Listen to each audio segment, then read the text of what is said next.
श्रीगुरुभ्यो नमः। हरिः ओम्। सहना भवतु सहनौ भुनक्तु सह वीर्यं करवावहै तेजस्विनावधीतमस्तु मा विद्विषावहै। ओम शांति शांति शांति। हरिः ओम्। शन्नो मित्रः शं वरुणः शन्नो भवत्वर्यमा शन्न इन्द्रो बृहस्पतिः शन्नो विष्णुरुक्रमः। नमो ब्रह्मणे नमस्ते वायो त्वमेव प्रत्यक्षं ब्रह्मासि त्वामेव प्रत्यक्षं ब्रह्म वदिष्यामि। वेदं वदिष्यामि सत्यं वदिष्यामि। तन्मामवतु तद्भक्तारमवतु अवतु माम् अवतु भक्तारम्। ओम शांति शांति शांति। हरिः ओम्। भद्रं कर्णेभिः शृणुयाम देवाः भद्रं पश्येमाक्षभिर्यजत्राः स्थिरैरङ्गैः सुष्ठुवांसस्तनूभिः व्यशेम देवहितं यदायुः। स्वस्ति न इन्द्रो वृद्धश्रवाः स्वस्ति न पूषा विश्ववेदाः स्वस्ति नस्यास्तु अरिष्टनेमिः। स्वस्ति नो बृहस्पतिर्दधातु। ओम शांति शांति शांति। हरिः ओम्। तच्छंयोरावृणीमहे गातुं यज्ञाय गातुं यज्ञपतये। दैवे स्वस्तिरस्तु नः स्वस्तिर्मानुषेभ्यः पूर्वं जिगातु भेषजं शन्नो अस्तु द्विपदे चतुष्पदे। ओम शांति शांति शांति। हरिः ओम्। पूर्णमदः पूर्णमिदं पूर्णात् पूर्णमुदच्यते पूर्णस्य पूर्णमादाय पूर्णमेवावशिष्यते। ओम शांति शांति शांति। हरिः ओम्। Anything you can do, you have the power. You can do anything. खाली अपने अंदर के उस पावर को जगा रखें। स्वामी विवेकानंद बोलते थे, पुराना धर्म बोलता था जिसको भगवान में श्रद्धा नहीं है वह नास्तिक है, मगर नया धर्म बोलता है जिसको अपने आप में श्रद्धा नहीं है वह नास्तिक है। तो अपने आप में ही अगर श्रद्धा नहीं है तो तुम भगवान में क्या श्रद्धा करेगा। अपने आप में श्रद्धा के लिए अपने आत्म तत्व को जानो। You are not body, you are not mind, you are not intellect, you are not what you think you man और गर्ल और whatever. You are behind all this the consciousness, the चैतन्य आत्मा। यू आर आत्मा। ये इसको हम भूल गए हैं, उसको जानना यही हमारी इन्फिनाइट पावर को जानना। नो थाइसेल्फ, मैं कौन हूं जानो। मैं अपने आप को भूल गया हूं और अपने आप को एक सामान्य जंतु मान लिया। उस सामान्य जंतु के पीछे इन्फिनाइट पावर है और एक काल्पनिक पावर नहीं, तो रियलिटी पावर है जो विवेकानंद और बुद्ध और जीसस और महावीर और नानक और कितने कितने असंख्य गुरुओं के मंत्र से जागृत हुई थी। ये तुम्हारे अंदर रहती है, वो तुम उसके वारिस हो, तुम्हारा स्वरूप है। उसको जानो और अंदर से शक्ति जागृत हो गई और फिर तुम कुछ भी ये जगत में कर सकते हैं। ऐसे विचारधारा वाले, ऐसी अंदर में श्रद्धा वाले युवकों को भारत की जरूरत है। यही वो भारत को विश्व गुरु और एक समृद्ध राष्ट्र बनाएगा, जो पूरे भारत के अंदर में तलवार से कंट्रोल करने वाला, बंदूक से और बॉम्ब से कंट्रोल करने वाला नहीं, प्यार से, वसुधैव कुटुंबकम की आइडिया से, सर्वधर्म समन्वय जो स्वामी विवेकानंद शिकागो ने प्रथम लेक्चर में बोला था, उस भाव से हम लोग विश्व का विजय करेंगे और विश्व में एक नया विश्व का निर्माण करेंगे। उस नए विश्व के निर्माण करने वाले, उस नया मानव का निर्माण करने वाले स्वामी विवेकानंद का विचार आप लोग को सब मिले, इसलिए आप लोग को यहाँ बुलाया गया। धन्यवाद।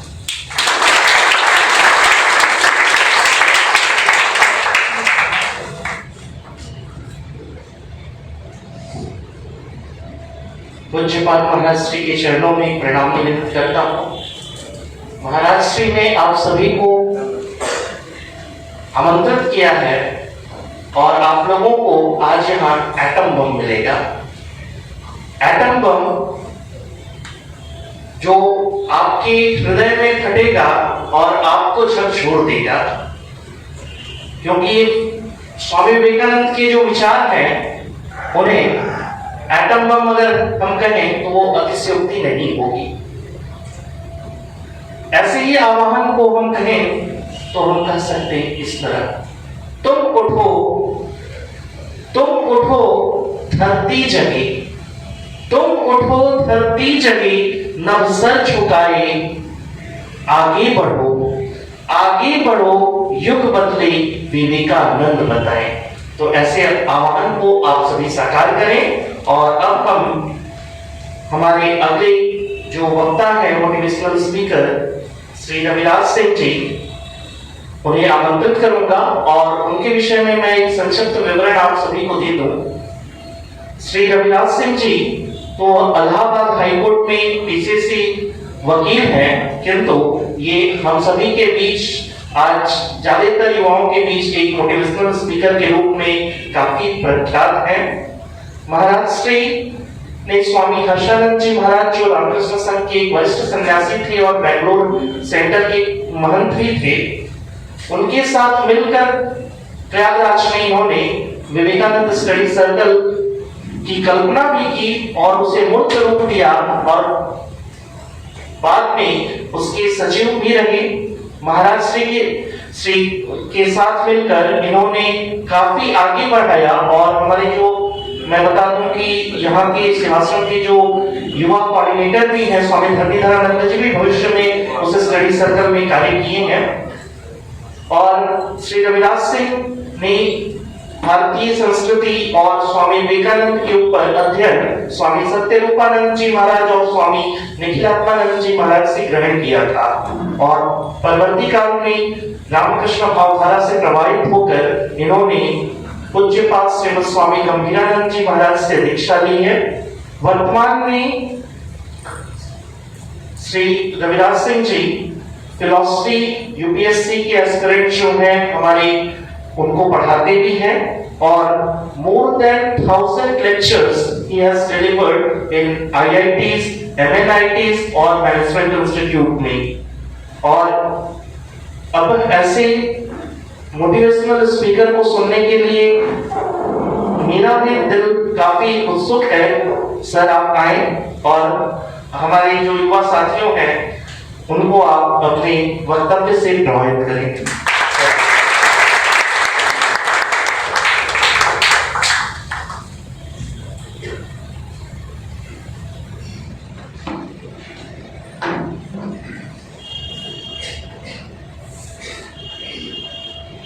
नमस्ते यतिराजाय विवेकानंद सूर्य सच्चित सुख स्वरूपाय स्वामिने तापहारिणे जन्नीं शारदां देवीं रामकृष्णं जगद्गुरुं पाद पद्मे तयो श्रित्वा प्रणमामि मुहुर्मुहुः। मंचस्थ पूज्यपाद स्वामी विश्वात्मानंद जी महाराज, पूज्यपाद स्वामी भेदातीतानंद जी महाराज, हमारे समक्ष उपस्थित पूज्यपाद स्वामी धरणीधरानंद जी महाराज और अन्य यहाँ पर उपस्थित हमारे मिशन के पूज्यपाद सन्यासी वृंद, आए हुए अतिथिगण और आप सभी प्यारे बच्चों, मेरा जो विषय है सफल और सार्थक जीवन निर्माण के सूत्र, ये हमारा टॉपिक है। स्वामी जी से इसको कोऑर्डिनेट करते हुए, जोड़ते हुए मैं अपनी कुछ बातें आपके सामने प्रस्तुत करूंगा। सबसे पहले इसमें जो शब्द आए हैं, जीवन क्या है और जीवन निर्माण से आपका क्या तात्पर्य है। दूसरा, सफलता किसे आप मानते हो, सफल जीवन क्या है। और तीसरा, सार्थक जीवन क्या है। सफलता और सार्थकता के बीच में अंतर क्या है। प्रायः हम ऐसा मानते हैं कि जो सफल है वो सार्थक है, ये भ्रम है हमारा। तो सबसे पहली बात अगर हम आपसे पूछें कि जीवन क्या है, मैं खा रहा हूं ये समझ में आता है, मैं सुन रहा हूं ये भी समझ में आता है, मैं बोल रहा हूं ये भी समझ में आता है, मैं लिख रहा हूं ये भी समझ में आता है, मैं बैठा हुआ हूं ये भी समझ में आता है, लेकिन मैं जी रहा हूं, इसका क्या अर्थ है। शायद आज तक हमने नहीं सोचा इस पर।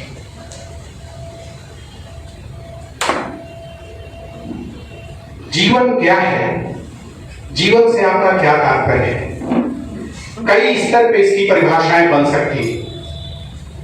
हम बहुत ऊंचे लेवल पे बात नहीं करेंगे क्योंकि वो हो सकता है आप ना समझ पाए, क्योंकि समय की अपनी सीमा है। 45 मिनट का टाइम मेरे पास है, तो इसी समय सीमा में मुझे आपसे बहुत सी बातें करनी है।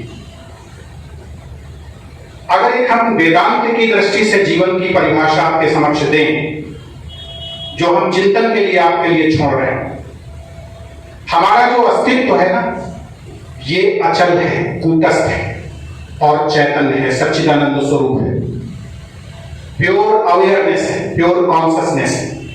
ये हमारा जो अचल कूटस्थ चैतन्य स्वरूप है, विभिन्न परिस्थितियों में गतिमान होता हुआ सा हमें अनुभव होता है, इसी का नाम जीवन है।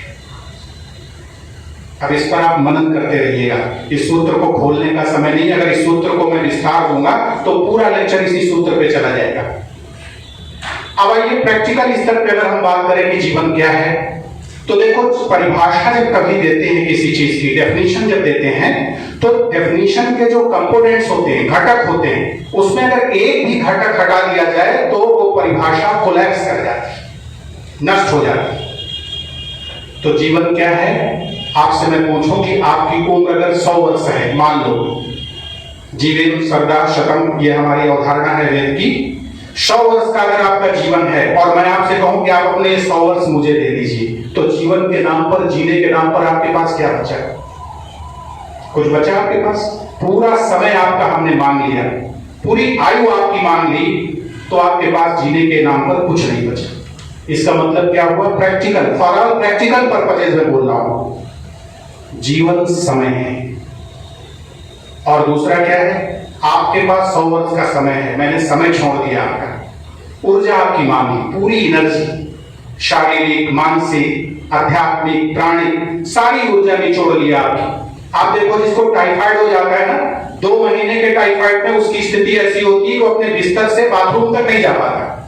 एक आदमी पकड़ के ले जाता है। केवल शारीरिक ऊर्जा आपकी नष्ट हुई, क्षीण हुई और आप अकर्मण्य हो गए। तो दूसरा कंपोनेंट क्या है जीवन का? हमारी शक्ति, हमारी ऊर्जा। तो डेफिनेशन क्या बनाए? Life is equal to time multiplied by energy. तो जीवन निर्माण का मतलब क्या है? अपने समय का सर्वोत्तम सदुपयोग। और समय ऐसी संपदा है जिसको आप पकड़ कर नहीं रख सकते। जैसे रुपए आपने बॉक्स में रख लिए, सोना चांदी हीरे जवाहरात रख लिए, इस तरह समय को आप नहीं रख सकते। समय सतत प्रवहमान धारा है, इसलिए इसका केवल सदुपयोग कर सकते हैं। प्रत्येक क्षण को आप अपनी साधना से, अपनी तपस्या से, अपने श्रम से, अपने कर्म से आप भरिए, ज्ञान से, विद्यार्जन से भरिए। प्रत्येक क्षण को, सेकंड को पकड़ लोगे ना तो मिनट पकड़ में आ जाएगा, मिनट पकड़ लोगे तो आपका घंटा पकड़ में आ जाएगा, घंटों को पकड़ लोगे तो आपका दिन पकड़ में आएगा, दिन पकड़ लोगे तो आपके महीने पकड़ में आएंगे, महीने को पकड़ोगे तो आपका वर्ष पकड़ में आएगा, और वर्ष पकड़ लोगे तो जिंदगी पकड़ में आएगी। इसलिए समय का सदुपयोग जिंदगी की ऐसी संपदा है, यही 24 घंटे प्रत्येक व्यक्ति को मिलते हैं। कोई नरेंद्र मोदी बनता है, कोई महात्मा बुद्ध बनता है, कोई लोकोत्तर युगाचार्य स्वामी विवेकानंद बनता है, और कोई एक सामान्य व्यक्ति की तरह कीड़े मकोड़े की तरह जीवन को नष्ट कर देता है। समय और दूसरा ऊर्जा, आपकी शक्ति। बिना ऊर्जा के जीवन में उत्साह नहीं आ सकता है। Energy leads to enthusiasm and enthusiasm leads to dynamism in your life. आज अगर जीवन में उत्साह नहीं है, आत्मविश्वास नहीं है, तो इसका सीधा सा अर्थ है कि आपका ऊर्जा स्तर कमजोर है, आप में ऊर्जा नहीं है। और ऊर्जा के दो ही स्रोत हैं, एक तो प्राण तत्व और दूसरा चैतन्य तत्व। जो भोजन से ऊर्जा आपको प्राप्त होती है ना, ये बहुत थोड़ी देर चलती है। आप दोपहर में भोजन करते हो और शाम को भूखे हो जाते हो, रात्रि में भोजन करते हो, फिर सुबह भूखे हो जाते हो। भोजन एक स्रोत है, आपका भोजन पौष्टिक, सात्विक और बहुत ही संतुलित होना चाहिए, इसमें कोई दो राय नहीं। लेकिन ऊर्जा के मेन स्रोत हैं आपके चैतन्य शक्ति, जो आत्मशक्ति है, और दूसरा प्राण शक्ति।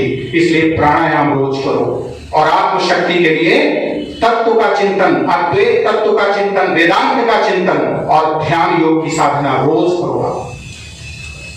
इसके बिना जीवन में ऊर्जा नहीं आ सकती, और ऊर्जा नियंत्रित हो इसके लिए मन शांत होना जरूरी है, क्योंकि जगत के सारे पाप और अपराध अशांत मन के द्वारा होते हैं। जिसका मन व्यग्र है, उग्र है, व्यग्रता अंदर की अशांति है और उग्रता बाहर की अशांति है। तो एक व्यग्र और उग्र मन का व्यक्ति कभी भी अच्छा कार्य नहीं कर सकता है। इसलिए मन में शांति हो, मन में ऊर्जा हो, तब आपके जीवन में उत्साह आएगा, तब आपके जीवन में आत्मविश्वास आएगा। तो जीवन की प्रैक्टिकल परिभाषा ये है। सफलता क्या है? अपने लक्ष्य को प्राप्त कर लेना, साधक के द्वारा साधना के माध्यम से साध्य की प्राप्ति ही लक्ष्य है, वही सफलता है। जो आपका साध्य है, आपने तय किया कि मुझे आईएएस ऑफिसर बनना है, और आप क्या है, अचीवमेंट करने वाले व्यक्ति हैं, अचीवर है मान लो, और अचीवमेंट क्या आपको करना है, आईएएस बनना है। तो आईएएस अभी आपसे दूर है, वो आपके कंधे पे आईएएस आईपीएस लिख जाए, ये प्रयास आप करें। तो जब लक्ष्य के साथ साधन एकाकार हो जाता है, उसको कहते हैं सफलता। और सफलता जब आपके जीवन के लिए, समाज के लिए, राष्ट्र के लिए, विश्व के लिए उपयोगी होती है और फलदायक होती है, उसकी उन्नति में, उसकी मांगलिक योजनाओं को साकार करने में जब वो साधन बनती है सफलता, तब उसको सार्थकता कहते हैं। आप आईएएस बन सकते हैं, सफल हो गए आप आईएएस बन गए, लेकिन उसके बाद बैठ करके आप चोर बाजारी कर रहे हो, आप रिश्वताचार कर रहे हो, आप पापाचार कर रहे हो, आप मनमानी जीवन जी रहे हो, तो आपका सफलता सार्थकता में नहीं बदलेगी। इसलिए सफलता जब आपके जीवन को और राष्ट्र को, समाज को, सबको उपयोगी हो, उसके लिए वो उन्नति का मूल बनती है, तब वो सार्थकता में बदलती है। तो जीवन, सफलता और सार्थकता, इन तीनों शब्दों को मैंने आपके सामने स्पष्ट किया। अब आते हैं कि हम जीवन में कैसे सफल हो, उसके लिए क्या सूत्र होने चाहिए। तो स्वामी विवेकानंद ने, आप जब उनके साहित्य को खंगालेंगे, मैंने जरा स्वामी जी के साहित्य को अलग ढंग से चिंतन किया है। मैंने दार्शनिक पक्ष और उनका जो तात्विक पक्ष है, जो साधना का पक्ष है, जो वर्च्यूज और वैल्यूज का जो पक्ष है, मूल्य और सद्गुणों का जो पक्ष है, उस एंगल से मैंने स्वामी जी को ज्यादा पढ़ा। पहला सूत्र जो मैं आपको देना चाह रहा हूं, जीवन में एक लक्ष्य बना गया। विवेकानंद कहते हैं, each soul is potentially divine.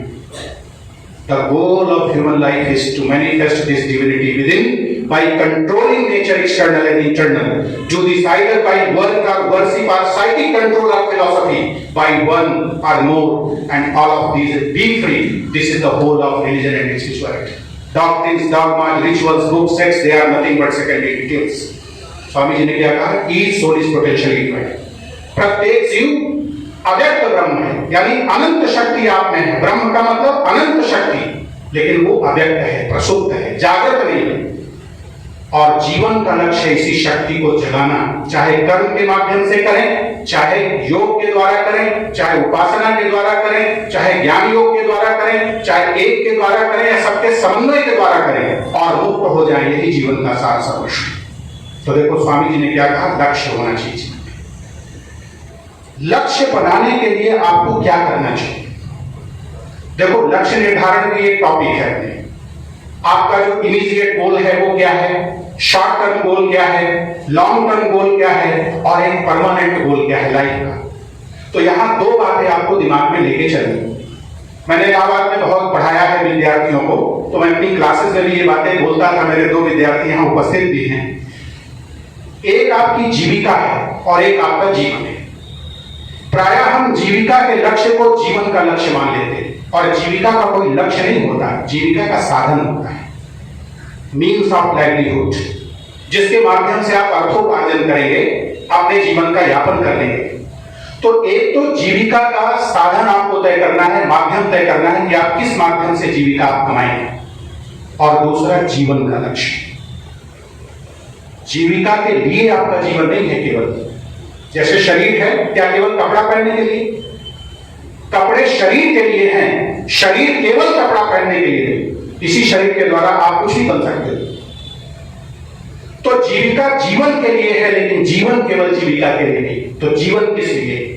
जीवन इसलिए है कि ऐसा कुछ करो कि पुनर्जीवन न धारण करना पड़े, जीवन में दोबारा किसी मां के गर्भ में ना आना पड़े। यानी जीवन में जीवन मुक्ति प्राप्त करना, मोक्ष प्राप्त करना, अपने स्वरूप का बोध प्राप्त करना। सरल भाषा में कहें, ठाकुर जी कहते हैं जीवन का लक्ष्य है भगवान की प्राप्ति, ईश्वर लाभ। ईश्वर की क्या अवधारणा है आपकी मैं नहीं जानता, लेकिन जगत का प्रत्येक व्यक्ति ईश्वर को ही खोज रहा है। आपसे हम पूछें कि आप नौकरी क्यों पाना चाहते हो, आप कहोगे धन कमाने के लिए। हम आपसे पूछें अगला प्रश्न कि धन क्यों कमाना चाहते हो, तो आप कहोगे साधन सुविधाएं इकट्ठा करने के लिए। ये क्यों चाहते हो, ताकि हमको सुख मिले, हम सुरक्षित रहें। तो सुख की प्राप्ति और सुरक्षा की प्राप्ति, ये दो हेतु हैं आपकी नौकरी पाने के पीछे। लेकिन क्या जिन लोगों को नौकरी मिल गई, जो आप बनना चाहते वो जो लोग बन गए, क्या वो सुखी हैं? आपने पेपर में पढ़ा होगा कितने आईपीएस ऑफिसरों ने जो डीजीपी के पद पे रहे, मुझे नाम नहीं याद है, आसाम में थे, जिन्होंने अपने ऑफिस में अपने को गोली मार करके आत्महत्या किया। किस चीज की कमी थी? आप सर्वोच्च पद पे पहुंचे, प्रांत का जो सर्वोच्च पद, डायरेक्टर जनरल ऑफ पुलिस, आप आईपीएस ऑफिसर, पैसा, रुतबा, पावर सब कुछ आपके पास था, लेकिन जिंदगी की लड़ाई आप नहीं लड़ पाए। ठीक, कंपटीशन पास कर लिया, लेकिन जो जीवन का कंपटीशन है, जीवन का जो महाभारत है, वो आप नहीं जीत पाए। अर्जुन जैसा व्यक्ति जो लोकोत्तर मानव है, दिव्यास्त्र का अर्जन करता है, इंद्रलोक में जाकर के रहता है 5 वर्ष, भगवान शिव को प्रसन्न करके पाशुपत अस्त्र प्राप्त करता है, भगवान श्री कृष्ण जिसके सारथी और आश्रय हैं, ऐसा व्यक्ति भी जब जीवन का समर आता है, महाभारत, तो वहां पर वो भी नर्वस हो जाता है। तो जीवन की परीक्षा में पास होना ये बहुत कठिन है। इसके लिए आपको क्या करना है, एक जीवन का बहुत स्पष्ट लक्ष्य आपके पास होना चाहिए, वो आप तय करो कि आपको क्या करना है। लेकिन मैं सूत्र आपको देता हूं, जो आपकी पैशन है, जो आपका जिन्यून है, जिसमें आपका नेचुरल इंटरेस्ट है, आप उसी को अपने जीवन का लक्ष्य बनाएं, तभी आप कुछ कर पाओगे। यद्यपि स्वामी जी ने एक जगह बोला है कि लक्ष्य या कार्य आपके मन के अनुकूल है तो सभी लोग कर लेते हैं। अगर मन के अनुकूल आपको कार्य मिल गया तो सभी लोग कर लेते हैं, लेकिन कार्य के अनुकूल अगर हम अपने मन को बना सकें तो ये महापुरुष का लक्ष्य है, ये महापुरुष का लक्ष्य है। तो जीविका का साधन और जीवन का लक्ष्य, जीवन का लक्ष्य वो आप तय करो जो आपका पैशन है। और पैशन किसमें है, कैसे चेक करेंगे? जो कार्य आपको बहुत अच्छा लगता है, जिसमें आप बोरिंग अपने को महसूस नहीं करते, जिसमें आपको थकान नहीं आती, और जिसको करने के बाद एक deep sense of satisfaction and self fulfilment आपको महसूस होता है, वो आपका पैशन है। इसको खोजो आप। ये पैशन, ये जीवन का लक्ष्य जल्दी समझ में नहीं आता है। किसी को 40 साल में समझ में आया, किसी को 20 साल में आ गया, किसी को 60 में आया, किसी को 80 में आया। तो ये जीवन का जो लक्ष्य है, पैशन, इसको आपको जो तो पहला सूत्र है जीवन में लक्ष्य होना चाहिए, और दूसरा सूत्र है कि जीवन में एक आदर्श होना चाहिए। आदर्श वो होता है आपसे पहले उस लक्ष्य को जिसने प्राप्त किया है, वो आपके लिए आदर्श हो सकता है, रोल मॉडल हो सकता है। अगर आप एक सन्यासी बनना चाहते हैं तो विवेकानंद आपके लिए रोल मॉडल हो सकते हैं, वो आपके आदर्श हो सकते हैं। और आदर्श क्यों रखना चाहिए? ताकि ये भरोसा आपके जीवन में आ सके, ये विश्वास आ सके कि मुझसे पहले भी अनेक लोगों ने इस उपलब्धि को हस्तगत किया है, ये मेरे लिए असंभव नहीं। और स्वामी जी कहते हैं जगत में एक भी लक्ष्य अगर किसी ने पाया, एक भी उपलब्धि किसी ने पाई है, तो वो उपलब्धि संसार का प्रत्येक व्यक्ति पा सकता है, बशर्ते उसकी कीमत चुकानी पड़ेगी। होता क्या है, हमारे पास पोटेंशियल बहुत होता है, each soul is potentially divine, लेकिन हमारी जो प्रोसेस होती है, जो हमारी साधना होती है, उसकी गुणवत्ता में कमी होती है, उसकी इंटेंसिटी में कमी होती है। सारे विद्यार्थी पढ़ते हैं, अर्जुन को स्पेशल शिक्षा नहीं दिया था द्रोणाचार्य ने, सबके साथ ही बैठा के पढ़ाया था, लेकिन जो उसकी इंटेंसिटी ऑफ एफर्ट्स थी, जो क्वालिटी ऑफ कमिटमेंट था अर्जुन का, जो प्रोसेस उसने अडॉप्ट की थी अपनी उस धनुर्विद्या को प्राप्त करने के लिए, वो उसकी अद्भुत थी। तो potential plus quality and intensity of your commitment and process is equal to great achievement.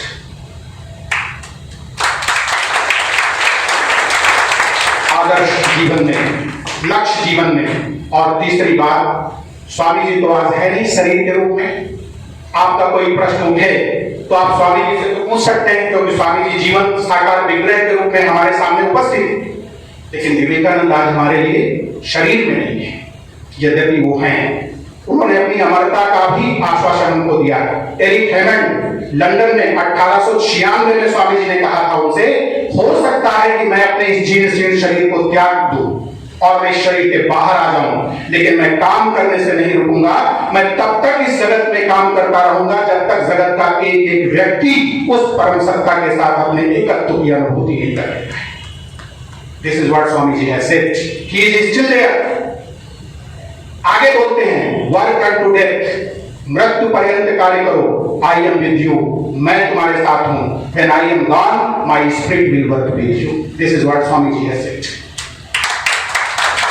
तो अगर आप में निष्ठा है, आप में श्रद्धा है, आप में भावना और भक्ति है, तो आज भी विवेकानंद की वो जो चेतना समष्टि के साथ एकाकार हो चुकी है, उस चेतना से आप स्वामी जी की ब्लेसिंग्स और उनके मार्गदर्शन को प्राप्त कर सकते हैं। बहुतों के सामने स्वामी जी ने प्रकट होकर दर्शन दिया। अरविंद को जेल में प्रकट होकर के विवेकानंद ने 7 दिन तक योग की शिक्षा दिया था। तो आज भी विवेकानंद है, तो आदर्श के रूप में तो वो आपके लिए बहुत प्रेरक हैं, लेकिन एक जीवंत गुरु आपके पास होना चाहिए कि आपका मन खराब है, परिस्थितियां जटिल हैं, आप नहीं समझ पा रहे कि इन परिस्थितियों में मुझे क्या करना चाहिए, तो आप ऐसे गुरु के पास जाकर के अपने प्रश्नों को रख करके समाधान प्राप्त करें। बहुत सारी पुस्तकें हैं आपके पास, आज मोटिवेशनल बुक्स बहुत हैं, सेल्फ हेल्प बुक्स बहुत हैं, लेकिन वो केवल शब्द मात्र है, ज्यादा से ज्यादा विचार मात्र है।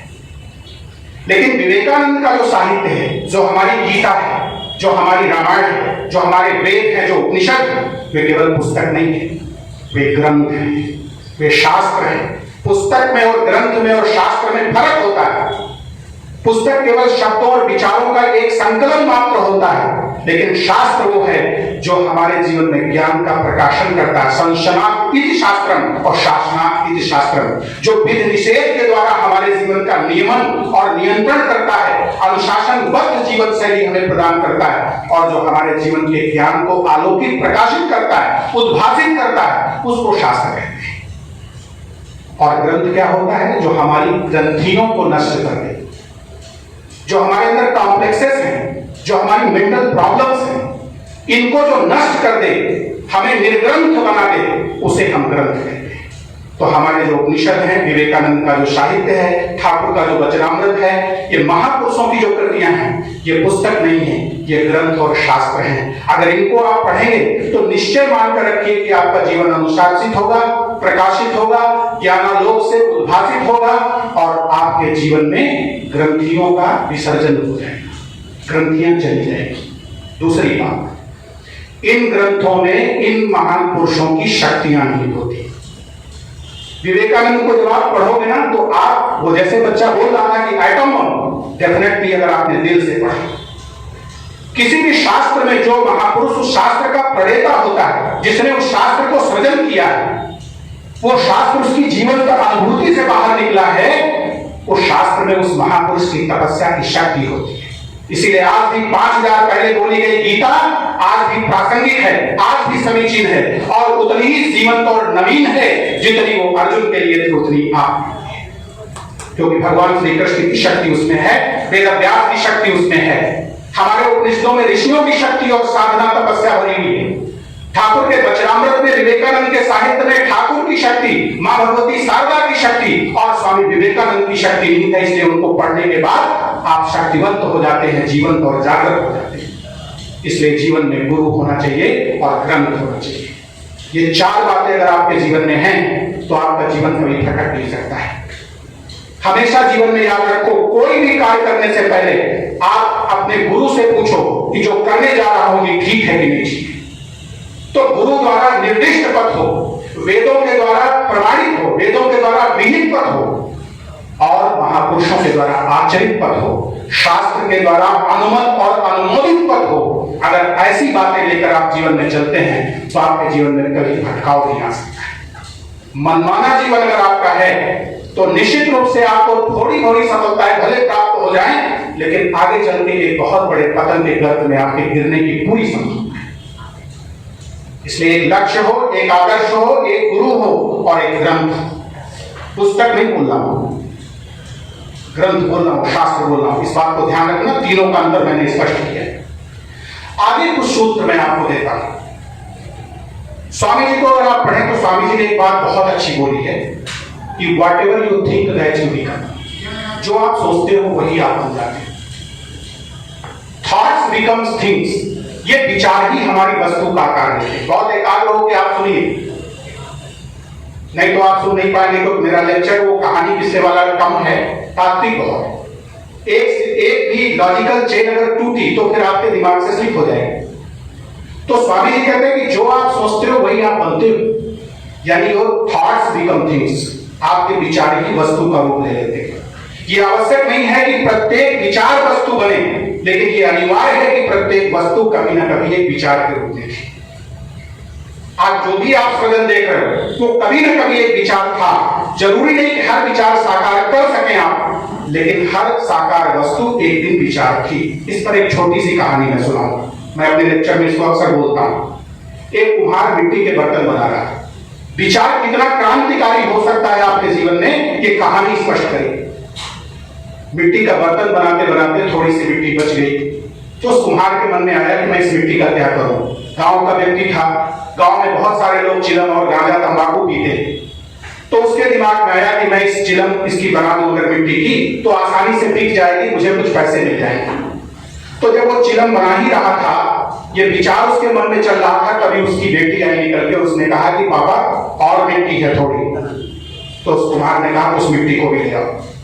वो मिट्टी मिलाई तो कुछ और बनाने का मन हो गया, क्योंकि मिट्टी का परिमाण बढ़ गया, मात्रा बढ़ गई, ज्यादा मिट्टी लगी तो उसको लगा कि चिलम से बढ़िया कुछ बन सकता है। तो उसने सुराही बनाने की सोची और सुराही बना रहा था, तब तक उसका बेटा आया, उसने कहा कि और मिट्टी है पापा। तो उसको भी मंगाया, उसके दिमाग में आया कुछ और बन सकता है, तो चूल्हा बनाने की सोची जिसमें खाना पकता है। जब चूल्हा बनाने जा रहा था तभी उसकी पत्नी आती है, उसने कहा और थोड़ी मिट्टी है, तो उसको भी मंगाया। फिर उसके दिमाग में आया इससे तो और कोई बड़ी चीज बन सकती। तो उसके गांव में एक मंदिर था, पुराना मंदिर था, उसमें भगवान की जो प्रतिमा थी बहुत जीर्ण शीर्ण थी। उसके मन में आया कि एक नई भगवान की मूर्ति बना करके मैं वहां पर इसको स्थापित करता हूं। उसने वही काम किया, भगवान की मूर्ति बनाई, पंडित जी को बुला करके प्राण प्रतिष्ठा कराई। हजारों लोगों ने उपासना के माध्यम से, प्रार्थना के माध्यम से अपने जीवन के अभीष्ट को और इष्ट को उस मूर्ति भगवान की कृपा से प्राप्त किया। तो जब मूर्ति वो प्रतिष्ठित हो गई, प्राण का संचार उसमें वैदिक मंत्रों के माध्यम से हुआ, तो उस मूर्ति ने उस कुम्हार से पूछा कि आप तो चिलम बना रहे थे। तो उस कुम्हार ने कहा कि मैं चिलम जरूर बना रहा था, लेकिन जैसे जैसे मिट्टी मिलती गई मेरा विचार बदलता गया। तो उस प्रतिमा ने कहा तुम्हारा विचार बदलता गया और मेरा संसार बदलता गया।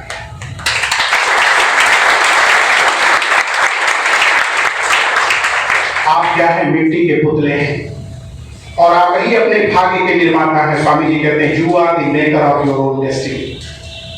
आप ही कुम्हार हैं और आपकी ये जिंदगी, ये मिट्टी है, आपको ऊर्जा और समय के रूप में जो मिली, प्रतिभा के रूप में जो मिली।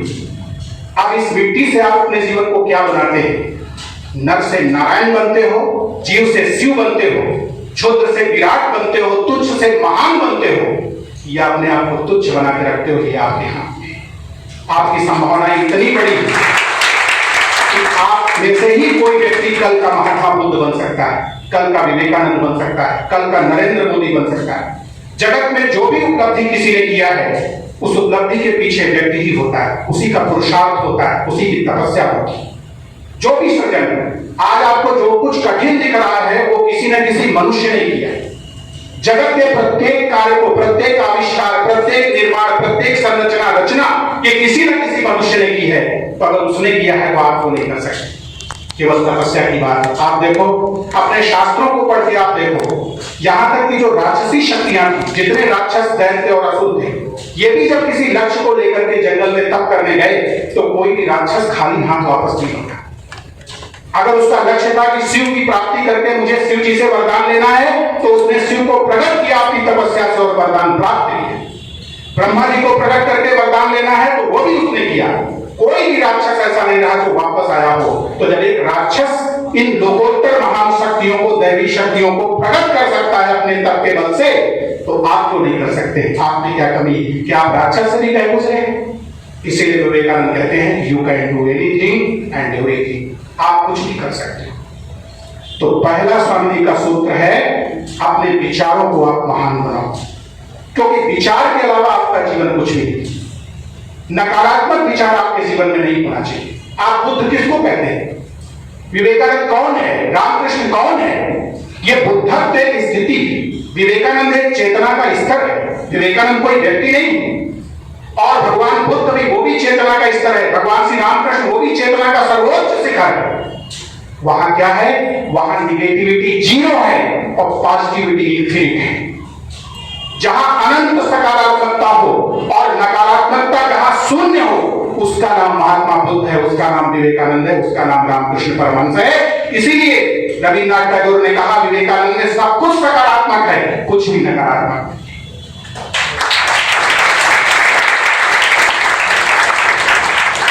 इसलिए विचार आपके जीवन में बहुत महान होने चाहिए, क्योंकि विचार के द्वारा ही आपका जीवन संचालित होता है। और विचार महान कैसे बनेंगे?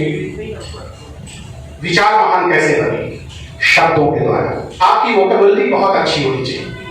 जो शब्दों का प्रयोग है, जो शब्दों का श्रवण है, जो आपका अध्ययन और स्वाध्याय है, वो इतना उत्कृष्ट होना चाहिए, इतना उच्च कोटि का होना चाहिए कि छिछले शब्द, नकारात्मक शब्द, विषाक्त शब्द जो आपके लिए घातक हो, मारक हो, पातक हो, हेय हो, निंदनीय हो, ग्रहित हो, ऐसे शब्दों का श्रवण नहीं करना चाहिए, ऐसे शब्दों का उच्चारण नहीं करना चाहिए। क्योंकि वो शब्द जाकर के विचार बनता है, विचार आपका आचार बनता है, आचार व्यवहार बनता है, व्यवहार आपकी आदत बनती है, आदत स्वभाव बनता है, स्वभाव संस्कार बनता है, संस्कार चरित्र बनता है, चरित्र आपकी नियति बनती है, नियति के अनुसार गति होती है और गति के अनुसार आपकी स्थिति होती है।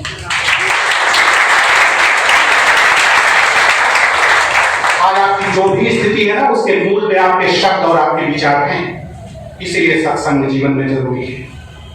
जहां से सत विचार प्राप्त हो, जहां से सत ध्वनि प्राप्त हो, जहां से सत शब्द प्राप्त हो, हमको ऐसे ही लोगों का सत्संग करना चाहिए। जो विषाक्त हैं, जो नकारात्मक हैं, जो अवसाद और विषाद का सृजन आपके जीवन में करते हैं, जो निराशा और हताशा की तरफ आपको ठगेलते हैं, ऐसे मित्रों को, ऐसे लोगों को, ऐसे संबंधियों और परिजनों को जहर की तरह त्याग देना चाहिए। अगर शरीर से ना त्याग सको तो मन से त्याग दो। उधो मन न भय 10 20, एक भयो सो भयो से हंस। मन से आप अटैच मत होइए। आप अगर रिवाज नहीं कर सकते, आपके माता पिता हैं लेकिन वो नकारात्मक है। बहुत से बच्चे मेरे जीवन में आए पढ़ाते समय, जिनके पेरेंट्स उनके लिए बाधक थे, तो उनको एक ही राय मैंने दिया, अनासक्त रहो। स्वामी जी कहते हैं, अगर आप में पावर ऑफ डिटैचमेंट है तो बड़े से बड़ा विषधर भी अपने जहर को आपके अंदर संक्रमित नहीं कर सकता है। If you have power of detachment, अनासक्ति की पावर है। जब आप रिसेप्टिव होते हैं, जब आप सेंसिटिव होते हैं, संवेदनशील होते हैं, ग्राहक बनते हैं, तब चीजें आपको प्रभावित करती हैं। लेकिन अगर आप संवेदनशील नहीं हैं, आप सुग्राह्य नहीं हैं, तो कोई चीज आपको प्रभावित नहीं कर सकती। तो नकारात्मकता से बचिए, नहीं तो जीवन आपका नरक बन जाएगा। तो विचार और शब्द और अगली बात, आपका चरित्र और आपका आचरण बहुत अच्छा होना चाहिए। विवेकानंद ने सबसे ज्यादा जोर जो दिया है, character making education and man making education. इस पर जोर दिया। चरित्र की महिमा क्या है? एक छोटी सी कहानी। एक ब्रह्मदत्त नाम के राजा थे और देवमित्र नाम के उनके राजपुरोहित थे। बड़ा सम्मान था, राजपुरोहित बहुत विद्वान थे और बड़े योग्य थे, सदाचारी, पवित्र आत्मा थे, धर्मात्मा। तो देवमित्र ने क्या किया, एक दिन जब वो जाने लगे अपने घर राजमहल से वापस, राज दरबार से वापस, तो रास्ते में राजकोष था। राजकोष से उन्होंने क्या किया, सोने की थोड़ी सी असरफियां ले और उनको लेकर के जाने लगे। तो जो कोषाध्यक्ष था, खजांची था, उन्होंने देखा तो उनको लगा कि हो सकता है कोई पर्पस हो, कोई उद्देश्य हो। देवमित्र तो इतने पवित्र आत्मा है, कोई गलत काम कर नहीं सकते। तो एक दिन उसने कुछ नहीं कहा। दूसरे दिन फिर उन्होंने थोड़ी असरफी उठा ली और थोड़ी ज्यादा उठा ली, तो थोड़ा सा उसको खटका कोषाध्यक्ष। तीसरे दिन फिर उन्होंने थोड़ी और ज्यादा ली, तो उसने टोक दिया। ठहरिए, क्या राजा की आज्ञा से आपने इन असरफियों को उठाया? उनका नहीं, अपनी इच्छा से। कहे तो चोरी है। राजा साहब को सूचित किया ब्रह्मदत्त को, उन्होंने इनको दरबार में बुलाया और राजा साहब ने पूछा कि देवमित्र जी, क्या ये सच है कि आपने असरफियां उठाई हैं? तो देवमित्र जी ने कहा कि निश्चित रूप से ये सच है। तो बोले ये तो चोरी का कार्य है, आप एक तरह से चोर साबित हो रहे हैं। तो उन्होंने कहा आप जैसा समझें। तो राजा ने कहा चोरी का जो अपराध है उसका दंड हमारे यहाँ है कि एक हाथ काट दिया जाता है, तो आपके दोनों हाथ काटने का दंड बन रहा है। तो देवमित्र जैसे ही आदेश राजा साहब देने जा रहे थे, वैसे देवमित्र ने कहा ठहरिए।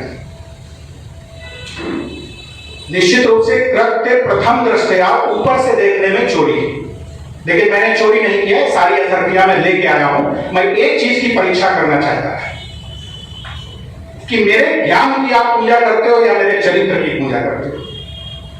आज मेरा आदर इतना है आपकी सभा में, तो मेरे ज्ञान का आदर है या मेरे आचरण का आदर है, मेरे चरित्र का, मेरी पवित्रता का, मेरे सद्गुणों का, सद्मूल्यों का आदर है? तो मैं अब समझ गया कि ज्ञान तो मेरा उतना ही है जितना कल था, परसों था, बल्कि 2 दिन और मैंने अध्ययन किया तो और बढ़ गया। तो मेरे ज्ञान का तो आदर नहीं है, नहीं तो आप हाथ काटने का आदेश नहीं देते। मेरा आचरण गर्हित हो गया, दूषित हो गया। आपकी दृष्टि में चोरी जैसा कृत्य मेरे द्वारा किया गया, इसलिए आप मेरे हाथ काटने का आदेश दे रहे हैं। इसका मतलब जगत में पूजा चरित्र की होती है, ज्ञान की। इसीलिए आज बहुत सारे लोग देखो, छोटे से अपराध के कारण जीवन में थोड़ा सा विचलन हुआ, नैतिकता से, सद्गुणों से, सदाचार से, संयम से, शुचिता से, आज लोग जेलों में बंद हैं। एक समय जगत पूजा करता था, जगत गुरु के रूप में, लेकिन आज स्थिति क्या है? केवल थोड़ा सा विचलन हुआ। इसलिए जीवन में निवेदन है आपसे, 90 वर्ष तक आपने ब्रह्मचर्य का पालन किया और अपने को निष्कलंक और निष्पाप रखा। 90 साल की उम्र में आपसे थोड़ा सा गलती हो गई, कहीं आपके द्वारा व्यभिचार हो गया, तो 90 साल की साधना को एक क्षण की असावधानी ने बर्बाद कर दिया। अब जिंदगी में आप नहीं कह सकते कि मेरा जीवन निष्कलंक और निष्पाप। एक क्षण के अपराध ने आपको कलंकित कर दिया सारे जीवन के लिए। जब तक आपका नाम लिया जाएगा, आपके साथ जुड़ जाएगा किस व्यक्ति ने एक बार व्यभिचार किया है। इसलिए सतत सजगता ही सतत पवित्रता की नींव है। अगर सतत पवित्र रहना है, अखंड पवित्रता को जीवन में धारण करना है, एक क्षण की असावधानी, एक क्षण का प्रमाद और आलस्य, निष्क्रियता, जड़ता, तंद्रा, ये आपके जीवन में नहीं आनी चाहिए। सतत पवित्र, बिल्कुल चौकसी हो। कैसे? जैसे सेना के हेडक्वार्टर में आप वहां के जनरल से मिलने जाए तो 10 जगह आपकी तलाशी होती, आपका फोटो लिया जाता है, सब कुछ लिखवाया जाता है, क्यों मिलना चाहते हो, पर्पस क्या है, पता, एड्रेस, सब, और तब आपको अंदर परमिशन होती है जब आपके पास कोई आपत्तिजनक चीज नहीं होती।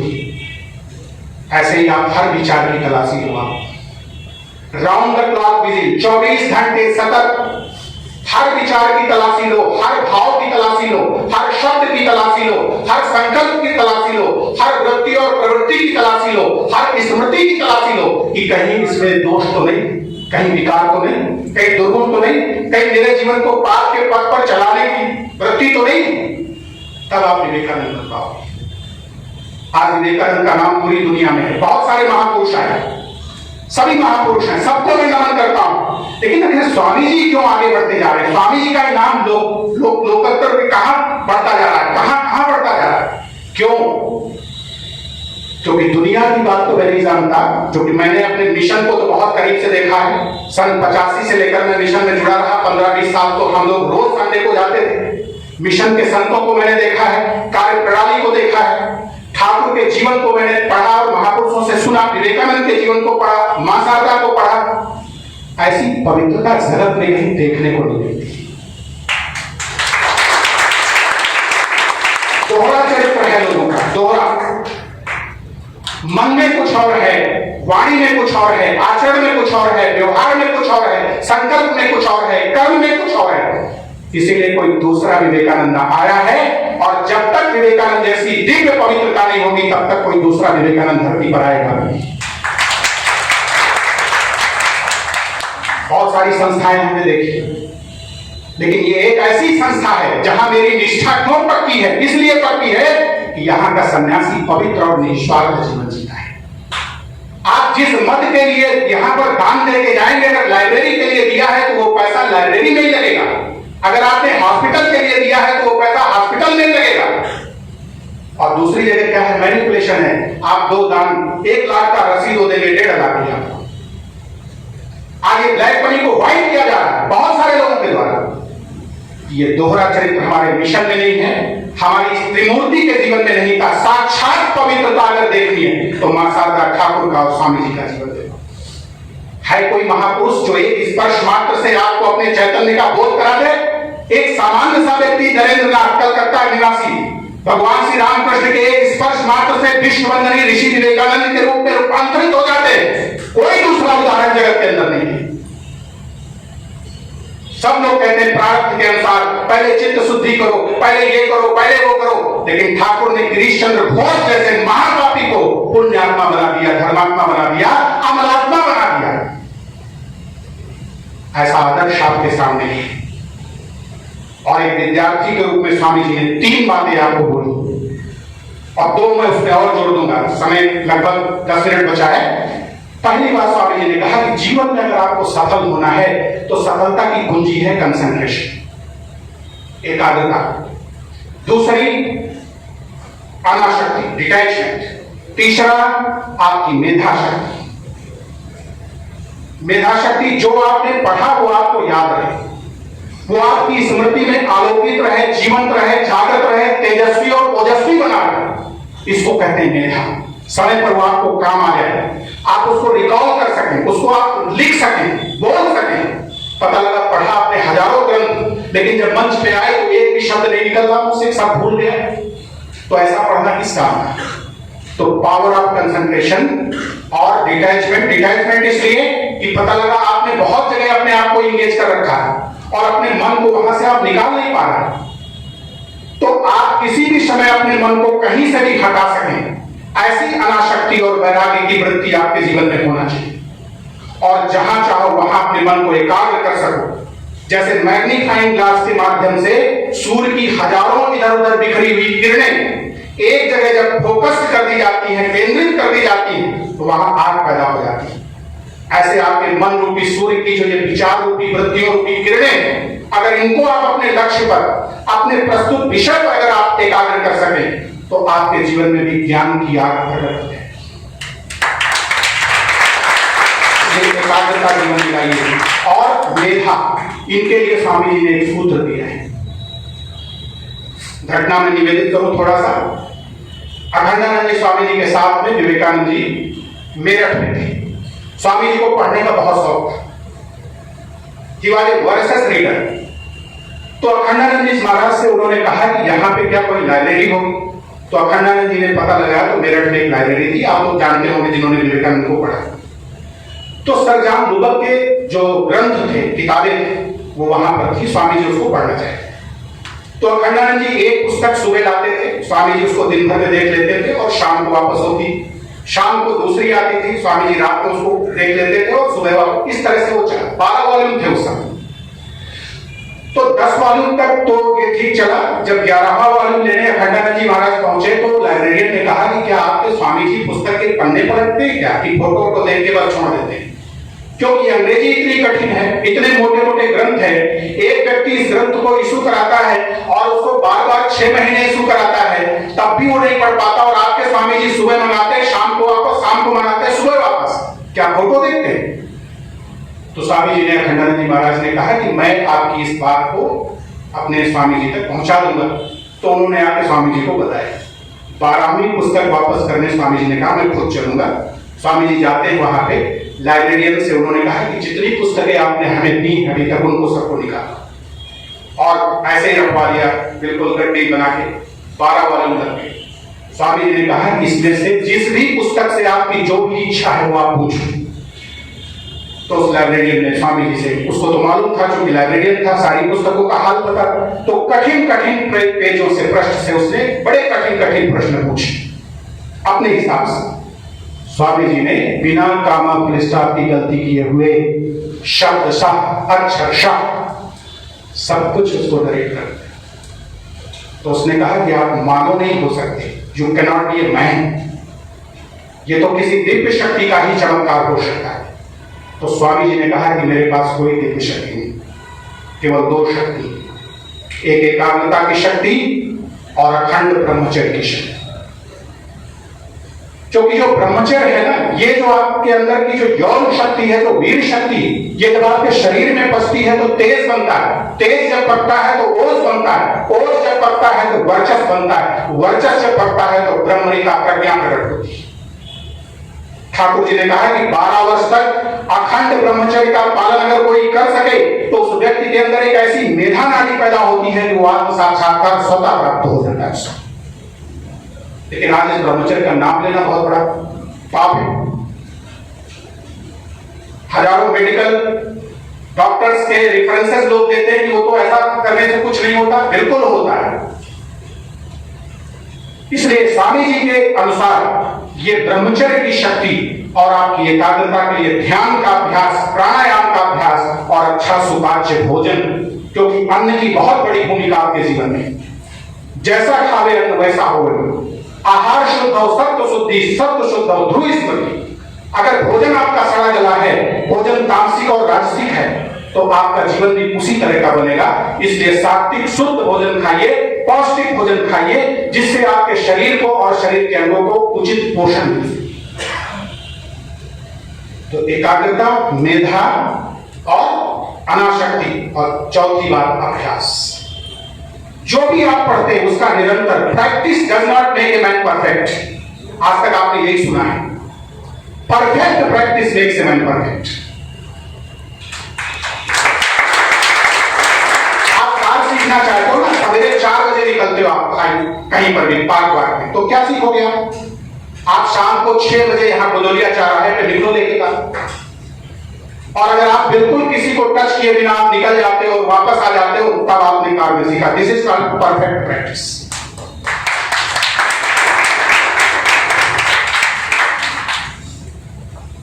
तो रिवाइज बिफोर यू फॉरगेट। कोई भी चीज पढ़ने बैठे आप, उसको भूलने से पहले ही उसका रिवीजन हो जाना चाहिए और रिवाइज करके ही आप आगे बढ़ो। नया कुछ पढ़ना चाहते हो तो पहले पुराने हुए को रिवाइज करो, वो आपके जीवन में आत्मसात हो जाए, हृदयंगम हो जाए, उदरस्थ हो जाए, कंठस्थ हो जाए, मुखस्थ हो जाए। जब ऐसा वो हो जाएगा तो ज्ञान आपके साथ अभिन्न हो जाएगा, तब आप ज्ञानी कहलाओगे। केवल पानी की टंकी में जैसे पानी संचित है, अगर उस तरह से आपने बुद्धि की टंकी में सूचनाओं का अंबार और भंडारण कर लिया है, तो आप केवल सूचना के ढेर मात्र हो, आप ज्ञानी नहीं हो, आप विद्वान भी नहीं हो। इसलिए चीजों को इन्वाइट करो। विवेकानंद कहते हैं कि उठो जागो और तब तक न रुको जब तक लक्ष्य की प्राप्ति न हो जाए। इसको अपने जीवन का ध्येय वाक्य बनाओ। कब तक पढ़ना है? जब तक हम जो लक्ष्य हमारा है वो प्राप्त नहीं हो जाता, तब तक पढ़ना है और पूरी ताकत से पढ़ना है। आपके कर्म में, आपकी साधना में, आपके श्रम में कितना वेग है, कितना संवेग है, कितनी गति है, कितनी तीव्रता है, कितना बल है, कितना परिमाण है, कितनी गुणवत्ता है, किस स्तर का है, और विधि का सही पालन है कि नहीं, क्रम सही है कि नहीं, प्राथमिकताओं का निर्धारण सही आपने किया है कि नहीं। ये सारी चीजें जब आपके साथ इकट्ठा होती हैं तब सफलता मिलती है। आप अगर विचार करके देखोगे ना, आपको अपनी प्रत्येक असफलता के पीछे, विफलता के पीछे कमी आपके अंदर होती है। इसलिए महापुरुषों ने कहा, क्रिया सिद्धि सत्वेव सति महाकाम नोप करे। कार्य की सफलता हमारे अंतःकरण के उत्साह में, आत्मशक्ति में निवास करती है, उपकरणों में नहीं, साधनों में नहीं। आप स्वामी जी का जीवन देख लो, भगवान शंकराचार्य का जीवन देख लो। आज तो इतने संसाधन हमारे पास हैं, सब चीजें उपलब्ध हैं, तब भी लोग कुछ नहीं कर पा रहे। और स्वामी जी के समय तो कुछ भी नहीं था। ना उनके पास जन बल था, ना उनके पास धन बल था, ना उनके पास सत्ता थी, कुछ भी नहीं था। केवल उनके पास उनका चरित्र था, उनकी आत्मशक्ति, आत्म तेज था, उनके पास तपस्या और साधना का बल था, ठाकुर का आशीर्वाद और संकल्प था। और स्वामी जी ने इतना बड़ा काम कर दिया। हम एक छोटा सा मकान नहीं बना पाते। अभी जब आप आगे बनाओगे तो आपको पता चलेगा। आप में सशरीर इतनी सामर्थ्य नहीं है कि आप एक छोटा सा मकान बना पाओ। उस मकान को बनाने में पूरी जिंदगी चली जाती है। और आज स्वामी जी के नाम पर, ठाकुर जी के नाम पर केवल इतने सारे सेंटर्स बनाए जा रहे हैं, नए नए सेंटर डेवलप हो रहे हैं। कितना तेज, कितना तपोबल, कितनी सुचिता और पवित्रता और दिव्यता और ईश्वरत्व इन महापुरुषों के नाम में होगा कि आप इनके नाम से कल्पना करोगे।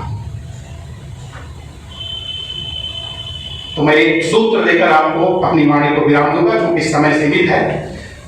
जीवन में अगर आपको लोकोत्तर महानता पानी है तो आप 3 बातों का ध्यान रखना।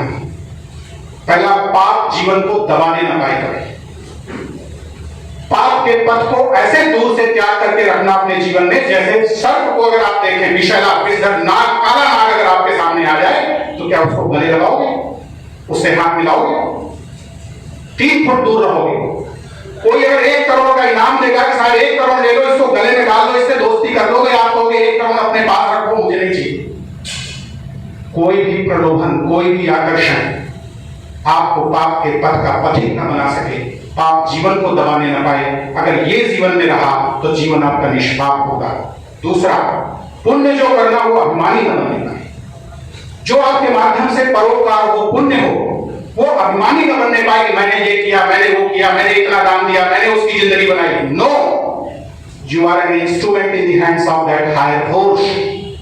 उस उच्च स्तरीय शक्ति के हाथ के आप एक उपकरण मात्र हो और कुछ नहीं।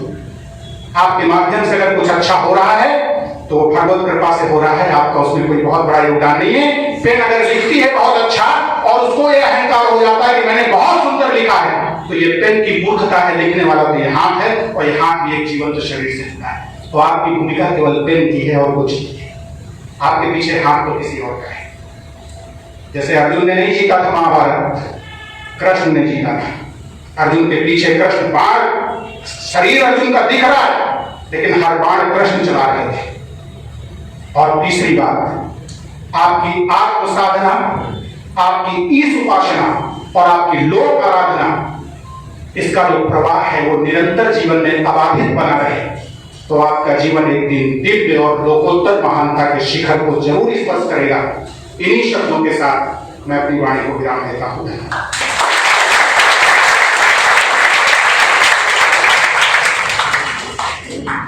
10 मिनट और कंटिन्यू करने के लिए, तो मैं चलिए कोई और सूत्र लेता हूं। इन चीजों के अलावा आप अपने जीवन का लक्ष्य किसको बनाएंगे? हम इस पर भी कुछ प्रकाश आपके जीवन में डालते हैं। सबसे पहला आपके जीवन का लक्ष्य क्या पाना है, मेरे पास क्या होना चाहिए, तो पहले आप अपने स्वास्थ्य को ठीक करें। अगर आपका शरीर रोगी है, विवेकानंद ने कहा ना, एक नवयुवक आता है स्वामी जी के पास और स्वामी जी से कहता है मुझे गीता पढ़ा दो, गीता समझा दो। तो स्वामी जी ने कहा go and play football first, जाओ और पहले फुटबॉल खेलो। जब तुम्हारे स्नायु और तुम्हारे ये तंत्रिका तंत्र मजबूत होंगे उस व्यायाम के द्वारा, तब तुम गीता की इस महती शक्ति को, कृष्ण की महती शक्ति को ज्यादा बेहतर समझ सकोगे। इसलिए कोशिश करो disease free and medicine free आपका शरीर रहे। ये सारे सूत्र गांठ बांध लेना। ये बहुत भोगने के बाद पूरे जीवन को, हजारों महापुरुषों का सत्संग करने के बाद, हजारों ग्रंथों का अनुशीलन और परिशीलन करने के बाद और भोगने के बाद, ये सारे सूत्र मैं आपको दे रहा हूं। इतनी आसानी से आपको नहीं मिलने वाले। केवल इस एक लेक्चर को अगर आप जी लें ना, तो आपको जिंदगी में दूसरा लेक्चर सुनने की जरूरत नहीं। जितने सूत्र मैंने दिए इनको जीवन में अमल कर लो, बस उतार लो अपने जीवन में, आपका जीवन बदल जाएगा। तो पहला स्वामी जी कहते हैं कि प्ले फुटबॉल फर्स्ट। क्यों? स्वामी जी कहते हैं हमें लोहे की मांसपेशियां, फौलाद के स्नायु चाहिए और उसके अंदर एक ऐसे मन का वास हो जो वज्र के उपादानों से गठित हो। तो आपका मन भी छोटी छोटी समस्याओं में मन अगर आपका उद्वेलित हो जाता है, विचलित, विक्षेपित, अशांत हो जाता है, तो ये दुर्बल मन है। तो शरीर आपका मजबूत हो, मन आपका मजबूत हो, क्योंकि जो शरीर मजबूत होगा और मन मजबूत होगा, उसी के माध्यम से जो आपकी चैतन्य शक्ति आत्मा है ये अपना काम कर पाएगी। एक 0 वाट का बल्ब है, उसमें आप 1000 वाट की इलेक्ट्रिसिटी पावर फ्लो करा दीजिए, क्या होगा? बच कर जाए। ठाकुर जी अक्सर कहते थे कि साहब शरीर पहले इस योग्य बने कि अगर मैं आध्यात्मिक शक्ति का संचार करता हूं तो वो शरीर आपका बर्दाश्त तो कर सके, उसको डाइजेस्ट तो कर सके। तो स्वस्थ शरीर हो, निरोगी काया हुआ और आपका मजबूत मन हो, ये पहला लक्ष्य आपको जीवन में पाना है। इसके लिए आपका संतुलित पौष्टिक भोजन और नियमित आपका व्यायाम, योगासन, योगाभ्यास, ये आप अपने जीवन में डालने का प्रयास कीजिए। दूसरा, आपके पास वेल्थ होना चाहिए, हेल्थ देन वेल्थ। ये भौतिक जगत है, बिना धन के आपका जीवन नहीं चल सकता है भौतिक स्तर पर। और केवल हमारे स्वामी जी ऐसे महापुरुष हुए जिन्होंने कहा अध्यात्मवाद और भौतिकवाद का समन्वय हमें चाहिए। वेस्टर्न कंट्री ने क्या किया? स्वामी जी कहते हैं कि पाश्चात्य देशों ने विलासिता पर, धन पर, वैभव पर, ऐश्वर्य पर बहुत जोर दिया, इसलिए वो विलासी हो गए। उन्होंने भी जीवन के महत्वपूर्ण आयाम को, आध्यात्मिक आयाम को लूज कर दिया। और भारत के लोगों ने, यहाँ के ऋषियों ने क्या किया? केवल अध्यात्म पर बहुत जोर दिया, इसलिए भौतिक दृष्टि से भारत दलित हो गया। तो व्यक्ति ही इकाई है पूरे विश्व के संदर्भ में भी देखें, राष्ट्र के संदर्भ में, समाज के या परिवार के संदर्भ में, व्यक्ति इकाई, इसी व्यक्ति से सबका निर्माण हुआ। एक आप 5 लोगों का परिवार है, 5 लोग मिलकर के परिवार बने, हजारों लोग मिलकर के गांव बना देते। इसी तरह और संख्या बढ़ी तो आपका एक प्रांत बन गया, और बढ़ी तो आपका राष्ट्र बन गया, और बढ़ी तो आपका विश्व बन गया। मूल पे कौन बैठा है? व्यक्ति। अगर व्यक्ति को ठीक कर दिया जाए तो सब कुछ ठीक हो जाएगा। मनुष्य को ठीक करना, एक छोटी सी कहानी। एक व्यक्ति था, वो न्यूज़पेपर पढ़ता था और न्यूज़पेपर पढ़ते पढ़ते क्या हुआ, उसका बेटा, छोटा सा बेटा था, वो आया और उसने कहा मेरे साथ आप खेलिए। तो सीरियस कुछ पढ़ रहे थे, तो उन्होंने कहा कि ठीक है अभी थोड़ी देर में आओ तो खेलेंगे। तो बच्चे ने जिद कर ली। तो एक पेज था, उसमें एडवर्टीजमेंट आया था किसी अच्छी कंपनी का, कुरियर कंपनी का। तो उन्होंने क्या किया कि उस पेज को लिया, पेपर को, और उसको टुकड़े टुकड़े फाड़ करके उसको फेंक दिया और उस बच्चे से कहा कि तुम इसको असेंबल कर दो फिर से, बिल्कुल वैसे ही कर दो जैसे, और जब इसको तुम कर लोगे तब मैं तुम्हारे साथ खेलूंगा।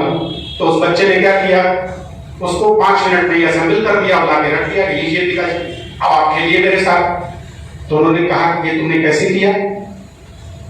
तो उसने कहा कि जब आप पढ़ रहे थे ना, तो इधर तो एडवर्टीजमेंट था, उधर आदमी का चेहरा था, मनुष्य का चेहरा। मैंने क्या किया कि अमेरिका कहां होगा, रूस कहां होगा, नेपाल कहां होगा, जापान कहां होगा, ये तो मुझे ज्ञान नहीं है, मैं छोटा हूं, लेकिन ये मुझे पता है कि नाक कहां होनी चाहिए, कान कहां होना चाहिए, हाथ कहां होना चाहिए। तो मैंने उस आदमी को ठीक कर दिया और ये पेपर पूरा ठीक हो गया। मतलब ये हुआ, मनुष्य को ठीक कर दो, पूरा विश्व ठीक हो जाएगा। इसीलिए स्वामी जी ने कहा मैन मेकिंग एजुकेशन, इसलिए अपने को मनुष्य बना लो। और मनुष्य के 2 आवश्यक तत्व। आपके मन में प्रश्न आएगा कि मनुष्य किसको कहते हैं? जिसमें 2 तत्व होते हैं, एक श्रद्धा और एक विवेक। विवेक और श्रद्धा, ये 2 तत्व जिस प्राणी के अंदर है उसको मनुष्य कहा जा सकता है। मनुष्य की कई परिभाषाएं हैं। मनसा से व्यतीत मनुष्य, जो मन से संबंधों का निर्माण कर लेता है उसे मनुष्य कहते हैं। आपके बहुत सारे संबंध आपने मन से बनाए, हमने किसी को गुरु स्वीकार कर लिया, ये कोई रक्त से पैदा हुआ संबंध नहीं है, ये जेनेटिक रिलेशन नहीं है, हमारी स्वीकृति है कि वो हमारे सद्गुरु हैं, उन्होंने मुझे स्वीकार कर लिया कि मेरा शिष्य है। आपने मन से किसी को अपना मित्र बना लिया, उसने आपको मित्र मान लिया। मन से किसी को आपने पत्नी या पति मान लिया, ये मन से निर्मित संबंध है। और ये मन से निर्मित संबंध कभी कभी रक्त संबंधों से ज्यादा गहरे होते हैं। भगवान को आपने स्वीकार किया, कहां से स्वीकार किया? मन से स्वीकार किया। तो मन से जो संबंधों का निर्माण करता है, ये शक्ति कला कौशल जिसके पास है उसको मनुष्य कहते हैं, और जिससे विवेक और श्रद्धा एक साथ मौजूद है उसको मनुष्य कहते हैं। बुद्धि का नाम विवेक नहीं, बुद्धि प्राकृतिक है, नैसर्गिक है, नेचुरल है, लेकिन विवेक जो है वो अलौकिक है, that is not natural, that is divine. और कहां से आता है? बिनु सत्संग विवेक ना, बिना सत्संग के विवेक नहीं होता, और भगवान की कृपा के बिना सत्संग नहीं मिलता। अब प्रश्न होगा कि सत्संग, तो सत्संग के लिए कई स्तर है, किसी महापुरुष को बैठ करके सुनना भी सत्संग है, किसी अच्छे ग्रंथ को पढ़ना भी सत्संग है, सत्य चिंतन करना भी सत्संग है, लेकिन सत्संग का वास्तविक अर्थ क्या है? ज्ञान असत का त्याग और ज्ञान सत्य को धारण करना ही सत्संग है।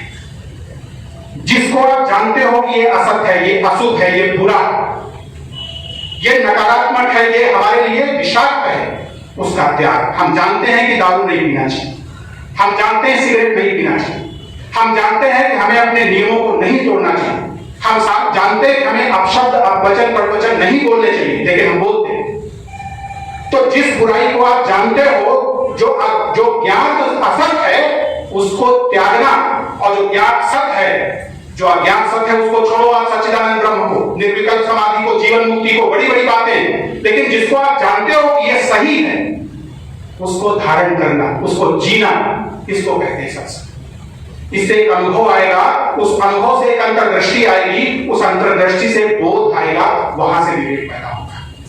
विवेक अलौकिक है, डिवाइन है। और दूसरा श्रद्धा, श्रद्धा जो है वो सत्य को धारण करने वाली बुद्धि का नाम श्रद्धा है, सत्यवती बुद्धि। सत्य जो है सत्य का अपभ्रंश है, विकृत रूप है। तो सत्य धन था, सत्य को धारण करने वाली जो हमारी बुद्धि है उसको हम श्रद्धा कहते हैं। और व्यवहारिक परिभाषा क्या है श्रद्धा की? किसी की महिमा की आनंदमयी स्वीकृति का नाम श्रद्धा है। कोई महान है, उसको हम आनंद के साथ स्वीकार कर सके उसकी महानता को, और 50 लोगों में बताएं भाई बहुत महान व्यक्ति है, इसको श्रद्धा कहते हैं। किसी की महिमा की आनंदमयी स्वीकृति का नाम श्रद्धा है। सत्य को धारण करने वाली बुद्धि का नाम श्रद्धा है, और प्रमाण बुद्धि का नाम श्रद्धा है। जैसे आपको विश्वास है कि गीता में जो बोला गया है वो बिल्कुल सत्य है, आपको कभी डाउट नहीं होता, तो संशय से शून्य जो प्रमाण बुद्धि है, जिसमें कभी विकल्प, विचलन और विक्षेप नहीं आता, ऐसी जो हमारी प्रमाण बुद्धि है उसको श्रद्धा कहते हैं। तो अपने इष्ट में, अपने सद्गुरु में, अपने ग्रंथ में, अपने आप में, नैतिक मूल्यों में आपके जीवन में श्रद्धा होनी चाहिए। तो ये विवेक तत्व और श्रद्धा तत्व, ये दो जिसमें एक साथ मौजूद होते हैं, उसको हमारे यहां मनुष्य कहा है। और विवेक की दूसरी परिभाषा क्या है?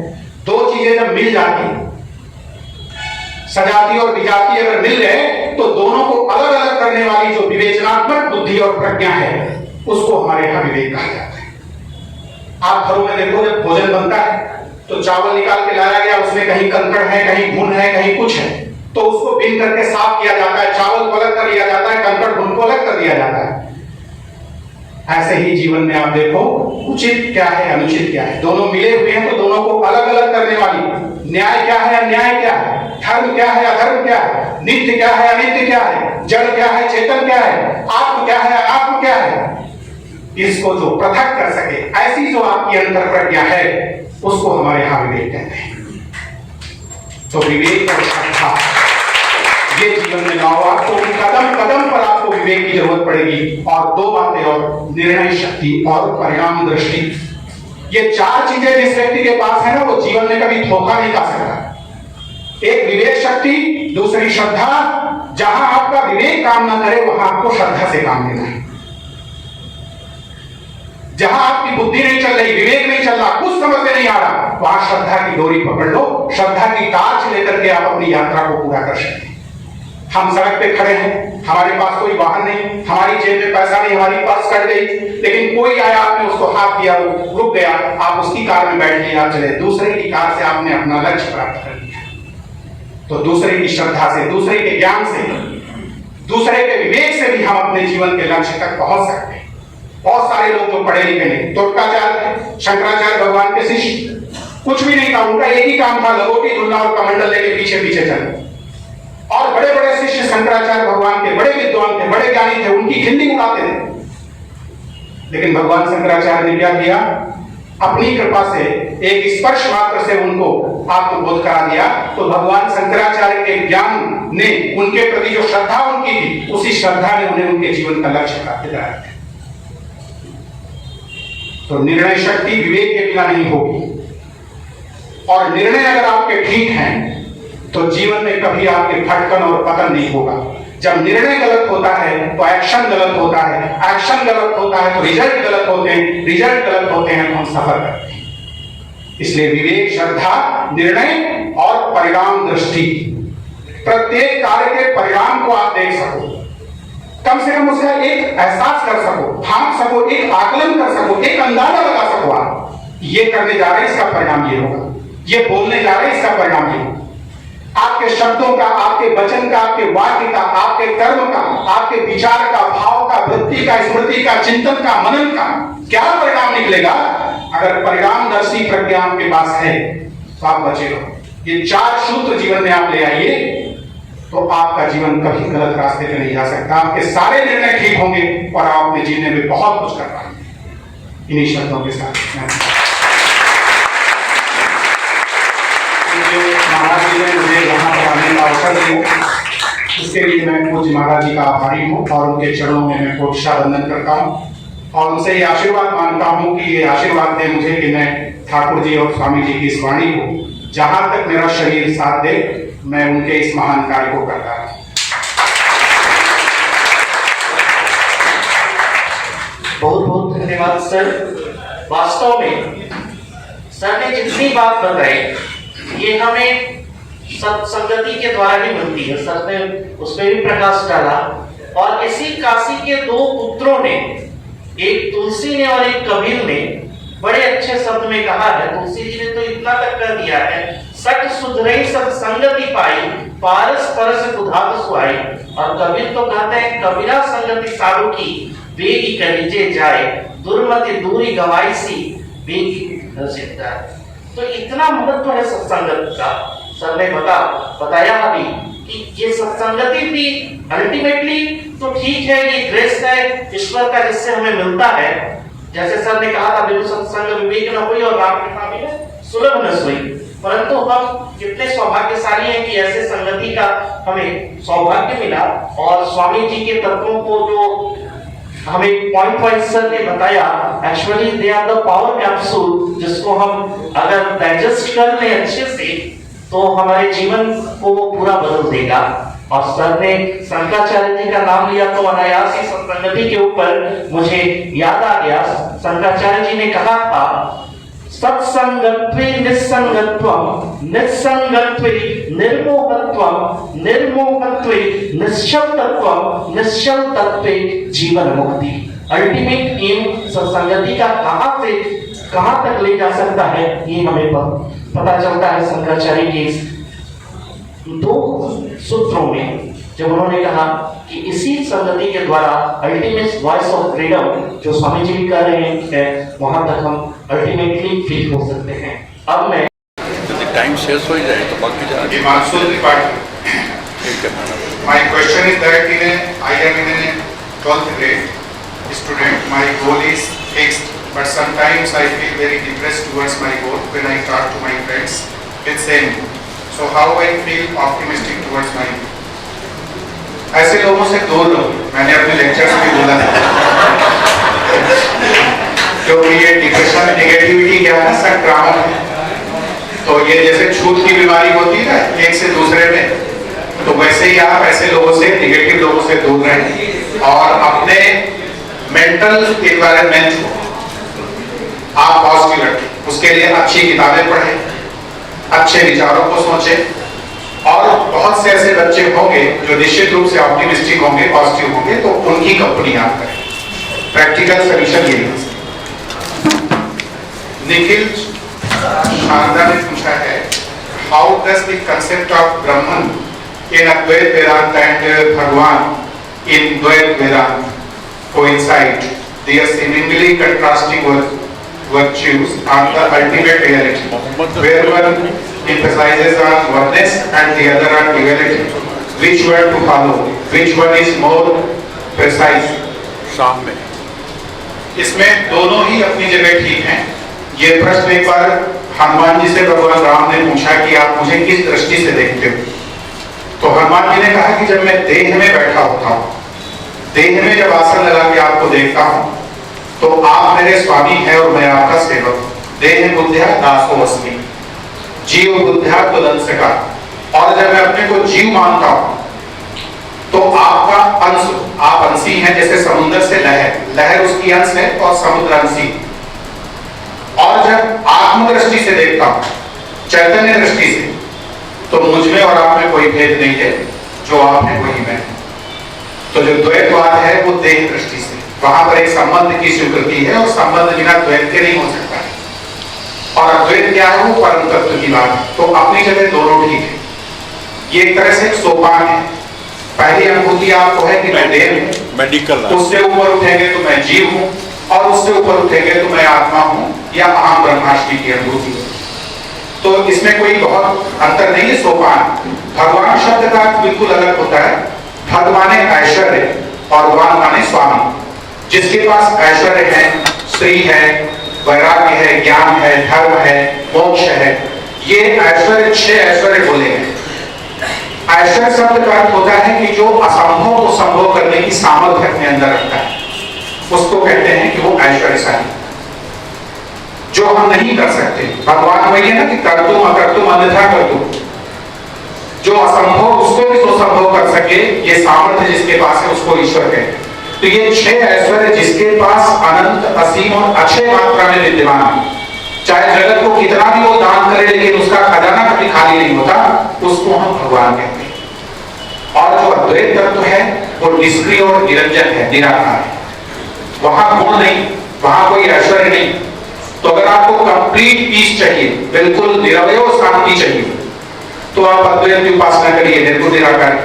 और अगर आपको ऐश्वर्य चाहिए, भगवान से किसी मुसीबत में मदद चाहिए, तो फिर आप ऐश्वर्य से युक्त भगवान की उपासना करिए। दोनों अपनी अपनी जगह। व्यवहारिक जीवन के लिए भगवान को आदर्श बनाओ और शुद्ध परमार्थ के लिए आप अपने अद्वैत तत्व की अनुभूति करो। ये इन दोनों का संबंध है।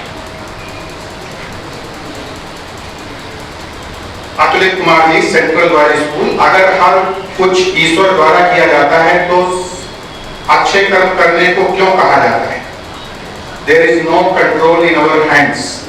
निश्चित रूप से कर्म में आपका नियंत्रण हो सकता है किसी सीमा तक, लेकिन फल में आपका नियंत्रण नहीं। कर्मण्येवाधिकाराते मा फलेषु कदाचन मा कर्मफल हेतुः मा ते संगोऽस्त्व कर्मणि। शुभ और अशुभ कर्म अनुहारी ईश देत फल हृदय विषय। भगवान के विषय में कहा गया कि शुभ और अशुभ कर्म करता तो जीव, लेकिन उसका फल उसके हाथ में नहीं। तो कर्म में आप स्वतंत्र हैं, आपको बुद्धि दी गई है, आप सोच विचार करके कर सकते हैं कर्म, लेकिन एक बार कर्म करने के बाद फिर फल में आप स्वतंत्र नहीं। जैसा कर्म होगा वो फल उसी अनुसार आपको मिलेगा। तो ईश्वर कर्म नहीं करता है, आप कर्म करते हैं। कर्म में आपकी स्वतंत्रता है, आपका अधिकार है। What are the beneficiary habits for a student? खूब एकाग्रचित्त होकर के अपने मन को पढ़ाई में लगाओ, अपने चरित्र को अच्छा रखो, अच्छे विद्यार्थियों का संग करो, जीवन आपका सदाचार से युक्त हो, ठीक, अपनी मेधा मेमोरी को बढ़ाओ, अपने कैरियर को बहुत अच्छा बनाओ, अपने लक्ष्य को प्राप्त करो। ये विद्यार्थी के लक्ष्य। आज के भौतिक युग में उक्त चारों आश्रमों में रहना अधिक अनुकूल है अथवा ब्रह्मचर्य का पालन करना सर्वोत्तम है? बिल्कुल सर्वोत्तम है। अगर आप कर सकते हो तो बिल्कुल सर्वोत्तम है, कोई झंझट नहीं। और अगर नहीं कर सकते हो तो व्यभिचारी बनने से अच्छा है कि आप गृहस्थ परंपरा के माध्यम से आप धर्म और शास्त्र की मर्यादा में, लोक मर्यादा में, कानून की मर्यादा में रहते हुए अपना जीवन व्यतीत करो। और यदि ब्रह्मचर्य रह सकते हो तो that is the best method.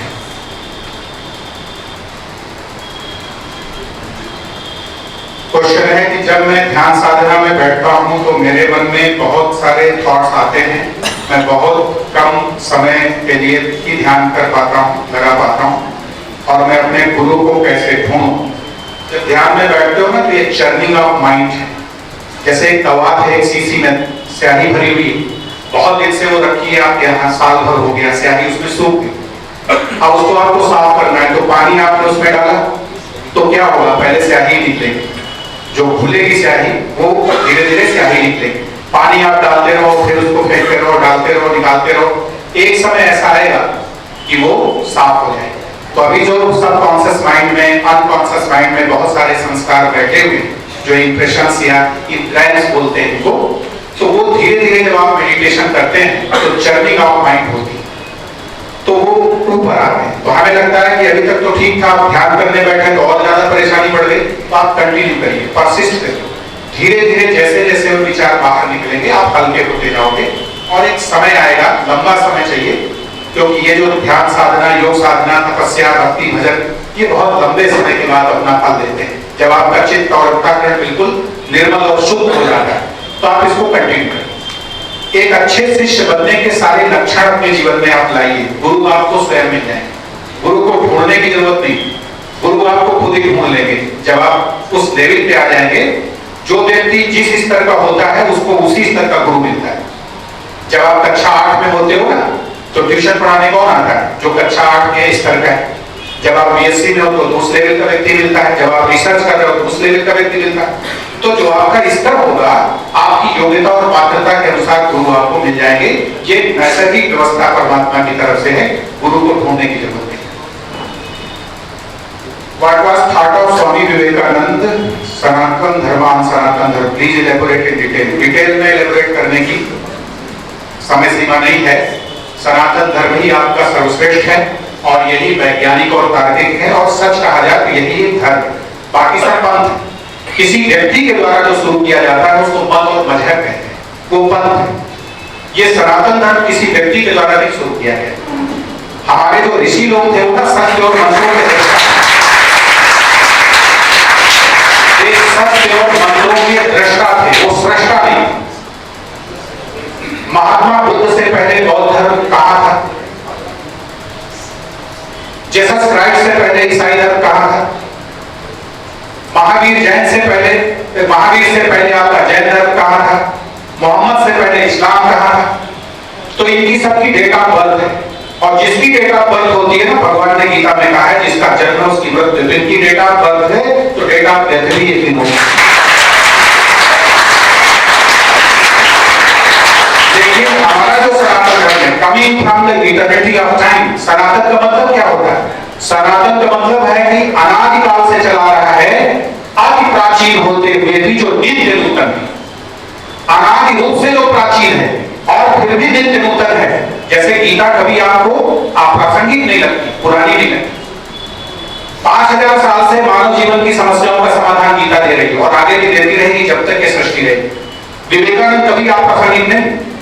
कोई कह सकता है कि ये प्रकृति हमारे लिए अप्रासंगिक है, कि आज हमें पानी की जरूरत नहीं, धरती की जरूरत नहीं, आकाश की जरूरत नहीं, अग्नि की जरूरत नहीं, हवा की जरूरत नहीं, कभी नहीं कह सकते आप। इसी तरह से जो सनातन धर्म के मूल्य हैं, जो महापुरुष हैं, विवेकानंद, शंकराचार्य, भगवान श्री कृष्ण, गीता इत्यादि, ये प्रकृति की तरह हमारे लिए हमेशा प्रासंगिक और उपयोगी है। ठीक है ना? तो सनातन धर्म में स्वामी जी का विचार वही एक धर्म है, बाकी सब मत और मजहब है। दोनों की विचारधारा किसी व्यक्ति के मन से निकली हुई विचारधारा। What was the reply of Swami ji to atheist? पहली बात तो स्वामी जी कहते कोई एथीस्ट हो ही नहीं सकता। जगत में कौन सा व्यक्ति है जो अपने आप के अस्तित्व को नकार सकता है? आप कह सकते हो खड़े होकर क्या डू नॉट एग्जिस्ट, मैं नहीं हूं, ये आप कह सकते हो? और अगर आप कहते हो तो हु इज द निगेटर? अपनी सत्ता को नकारने वाला कौन है? तो नास्तिक कोई नहीं हो सकता वेदांत की शब्दावली। और वैसे देखा जाए, कोई वेदों को नहीं मानता तो नास्तिक है, कोई स्वर्ग को नहीं मानता तो नास्तिक है, कोई सर्वसाकार ईश्वर को नहीं मानता तो नास्तिक है। ये सब अलग अलग परिभाषाएं। वास्तव में नास्तिक जो वो है जो अपने अस्तित्व को नकार दे, और ऐसा धरती पर कोई नहीं। इसलिए कोई नास्तिक नहीं हो सकता। स्वामी जी का ये विचार है। Each soul is potentially divine, Swami ji का। प्रत्येक जीव अव्यक्त ब्रह्म। तो जब प्रत्येक बोल दिया, ईच बोल दिया, तो उसमें कोई व्यक्ति ऐसा नहीं जो एक्सक्लूड करेगा, उसके बाहर जाएगा। What is the development according to Swami ji? अपने आत्म चैतन्य को पूरी तरह से अनुभव करना और प्रत्येक कार्य में उसको अभिव्यक्त करना, यही विवेकानंद की दृष्टि में चरम डेवलपमेंट है।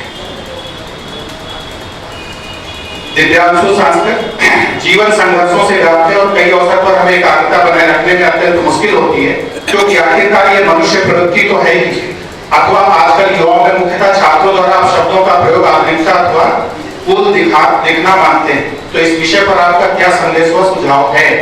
मैंने शुरू में ही बोला था कि आपके विचार ही आपका जीवन तय करते हैं, और मैंने कुम्हार वाला एग्जाम्पल भी दिया, कोई स्टोरी सुनाई थी। और विचार कहां से आते हैं? शब्दों से। जैसे शब्द आप सुनते हैं, जैसे शब्द आप पढ़ते हैं, वही शब्दों से विचार पैदा होते हैं। तो अच्छा सुनो और अच्छा पढ़ो, और ऐसे लोगों के साथ में रहो जो अच्छा बोलते हैं। आपको जीवन में अगर बड़ी उपलब्धियां करनी है ना, you have to become master in your communication skill. क्योंकि वो 45 मिनट के लेक्चर में हम पूरे जीवन को नहीं समेट सकते। बहुत सारे सूत्र हमने आपको दिए, लेकिन बहुत कुछ बाकी। एक लेक्चर आप सीरीज चाहिए 10-12 लेक्चर्स की, तब जीवन के विषय में एक धारणा हमारी, एक विजन हमारी बनती। तो अच्छे कम्युनिकेशन के लिए अच्छे वर्ड्स होने चाहिए, क्योंकि अच्छे वर्ड्स अच्छे विचार देंगे। अच्छे विचार से ही आपके आचरण, आपका व्यवहार, आगे की प्रक्रिया मैंने बताई थी जो स्थिति तक है, पूरी क्रम श्रृंखला है। तो ऐसे लोगों को चुनो जो अच्छे शब्दों से आपसे संवाद करते हैं, जो हिंदी वर्ड्स यूज करते हैं, हिंदी लैंग्वेज यूज करते हैं, उनसे आप एक डिस्टेंस बना के। देखो, जगत में शुभ और अशुभ दोनों है। आपको क्या चाहिए ये आपको तय करना है। अगर शुभ पद पे जा रहा है तो शुभ का संग करो, और अशुभ पद पे जाना है तो अशुभ का संग करो। और अशुभ का संग करने की जरूरत नहीं होती। पानी को ऊपर चढ़ाना है तो टुल्लू पंप की जरूरत है, लेकिन नीचे बहाना है तो केवल बाल्टी से खड़का दो, अपने आप नीचे चला जाए।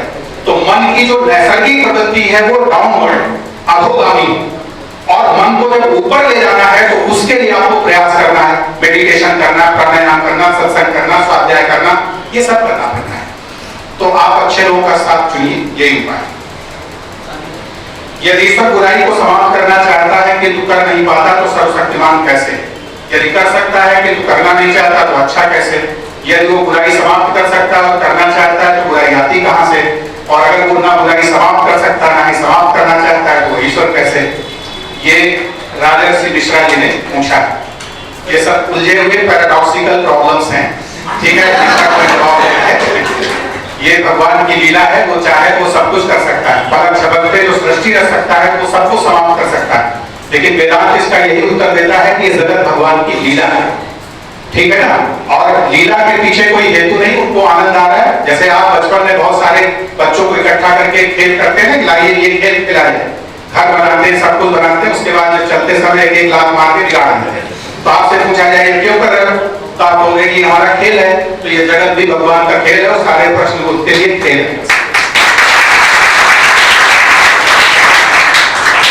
रोहन श्रीवास्तव, हम समय उपयोग सही तरीके से कैसे कर सकते हैं? एक आप टाइम टेबल बनाइए, प्रत्येक घंटे के लिए, प्रत्येक मिनट के लिए, प्रत्येक सेकंड के लिए आप एक कर्म रखिए। प्रत्येक मिनट को, प्रत्येक सेकंड को कर्म से भरिए। एक योजना होनी चाहिए कार्य की आपके पास कार्य हो, और उस कार्य को कैसे करना उसके लिए टाइम टेबल हो, और एक संतुलित टाइम टेबल होना चाहिए। वो आदर्श ना हो कि 18 घंटे पढ़ेंगे। वो 18 घंटे पढ़ने का टाइम टेबल आप जिंदगी भर बनाओगे, वो मेंटेनाइज कभी नहीं होगा। इसलिए अपनी क्षमता और सीमा को देख करके आप टाइम टेबल बनाइए और उसको फॉलो करें, और धीरे धीरे ये होगा, एकदम से नहीं होगा। जीवन में बहुत सी समस्याएं उत्पन्न होती है, उसे हम खत्म कैसे कर सकते हैं और अपने करियर को अच्छा कैसे? समस्याएं कभी खत्म नहीं होगी। स्वामी जी कहते हैं कि जो इस बात का इंतजार करता है कि समुद्र की लहरें शांत होंगी तब स्नान करूंगा, तो सागर में कभी स्नान नहीं कर सकता है। तो लहरों के बीच में स्नान करना होगा। समस्या कभी खत्म नहीं होगी। समस्या अनेक रूप बदल करके आती, और समस्या को समस्या के रूप में मत देखो, उसको एक चुनौती के रूप में देखो। जितना आप समाधान कर सकते हो उतना समाधान पर फोकस करो। समस्या आपको पता चल गई ना, तो समस्या का चिंतन नहीं करना चाहिए। समस्या का कारण पता करो कि समस्या का कारण क्या है, और उस कारण का निवारण कैसे होगा, निवारण के उपाय ढूंढ करके समाधान पर फोकस करो। यही समस्या का समाधान है। पढ़ाई में अपना ध्यान कैसे केंद्रित करें जिससे कि हम अपने लक्ष्य को प्राप्त कर सकें, इस पर बहुत चर्चा हो चुकी है। बस ध्यान केंद्रित करो, यही उपाय है। जब तक ध्यान नहीं केंद्रित करोगे तब तक ध्यान केंद्रित करोगे, ठीक है ना? पहले आप ध्यान केंद्रित करना सीखो, तो उसी से आप जल में ना उतरो, कह दो कैसे तैरे पानी में उतरे बिना, तो पानी में उतरे बिना आप तैर नहीं सकते, पानी में उतरना पड़ेगा। तो ध्यान लगे पढ़ाई में, इसके लिए ध्यान लगाओ। एक सेंटेंस मैंने बीच में बोला था कि मन के अनुकूल अगर कोई कार्य है उसको हर व्यक्ति कर लेता है, जो आपकी रुचि का है।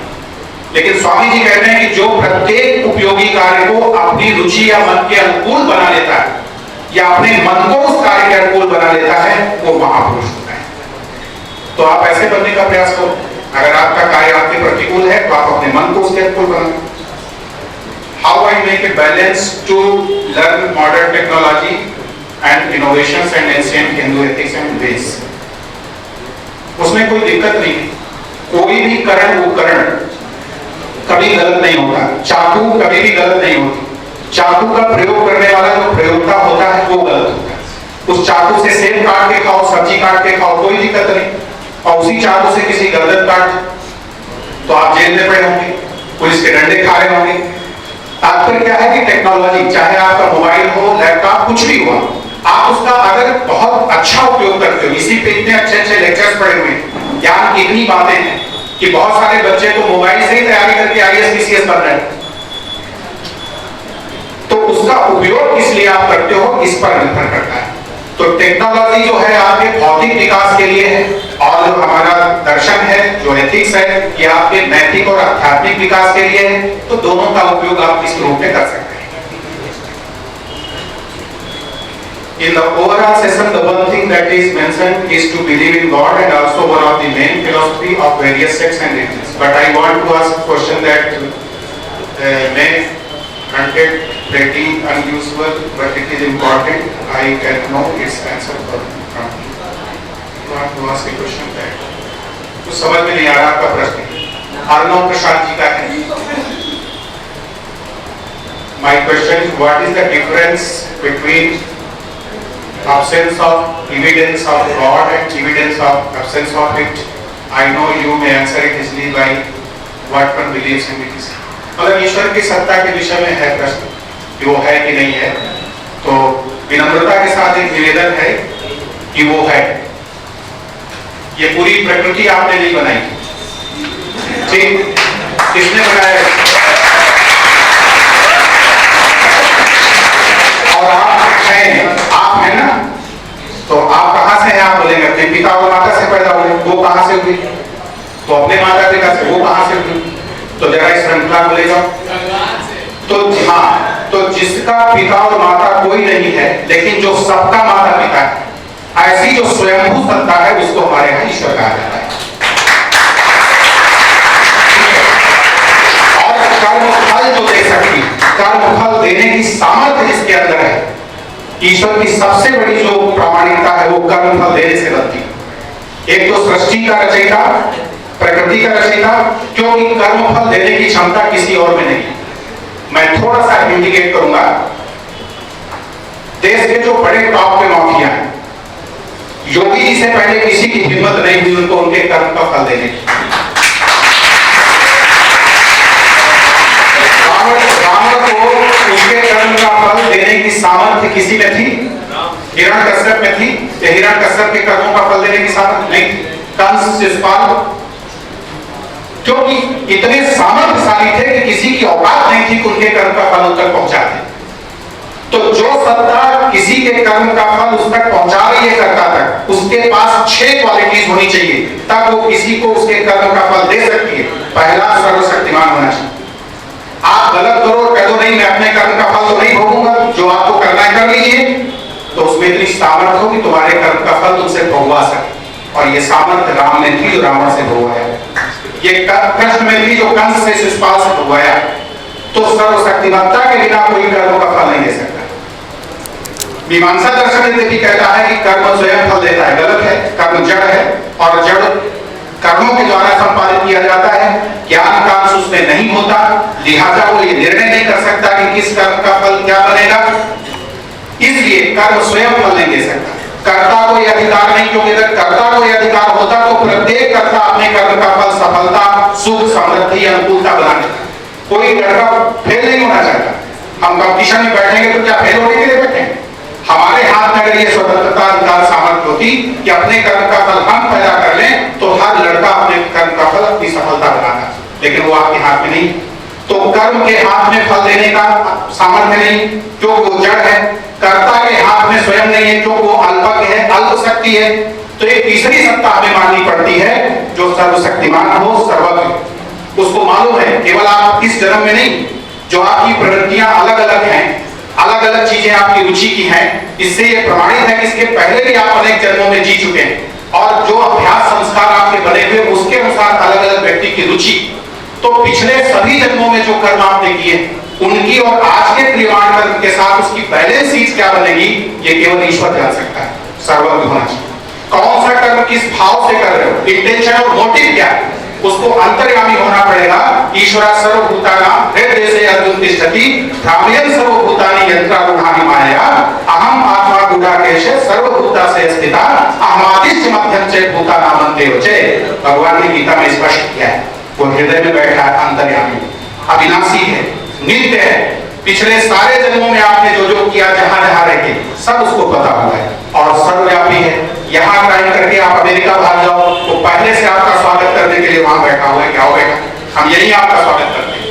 तो तात्पर्य क्या है, ये 6 क्वालिटी, ये 6 शक्तियां और विभूतियां जिस सत्ता में है वही सत्ता कर्म का फल दे सकती है, और ये जिसमें होती हैं उसको हमारी भारतीय दर्शन परंपरा ने ईश्वर कह करके पुकारा है। ब्रह्म कर्म का फल नहीं देता, ईश्वर। ईश्वर का एक अर्थ है जो ईशन करने की सामर्थ्य रखता है, पूरी सृष्टि और प्रकृति पर जिसका शासन, उसको हम ईश्वर कहते हैं। तो इस प्रकार से वो फल देने की सामर्थ्य रखता है, तो उसकी सत्ता प्रमाणित है प्रकृति को देख करके, और कर्म फल दाता के रूप में कोई इससे इनकार नहीं कर सकता है। ये बिल्कुल खुली आंख से दिख रहा है। धन्यवाद।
पूर्णा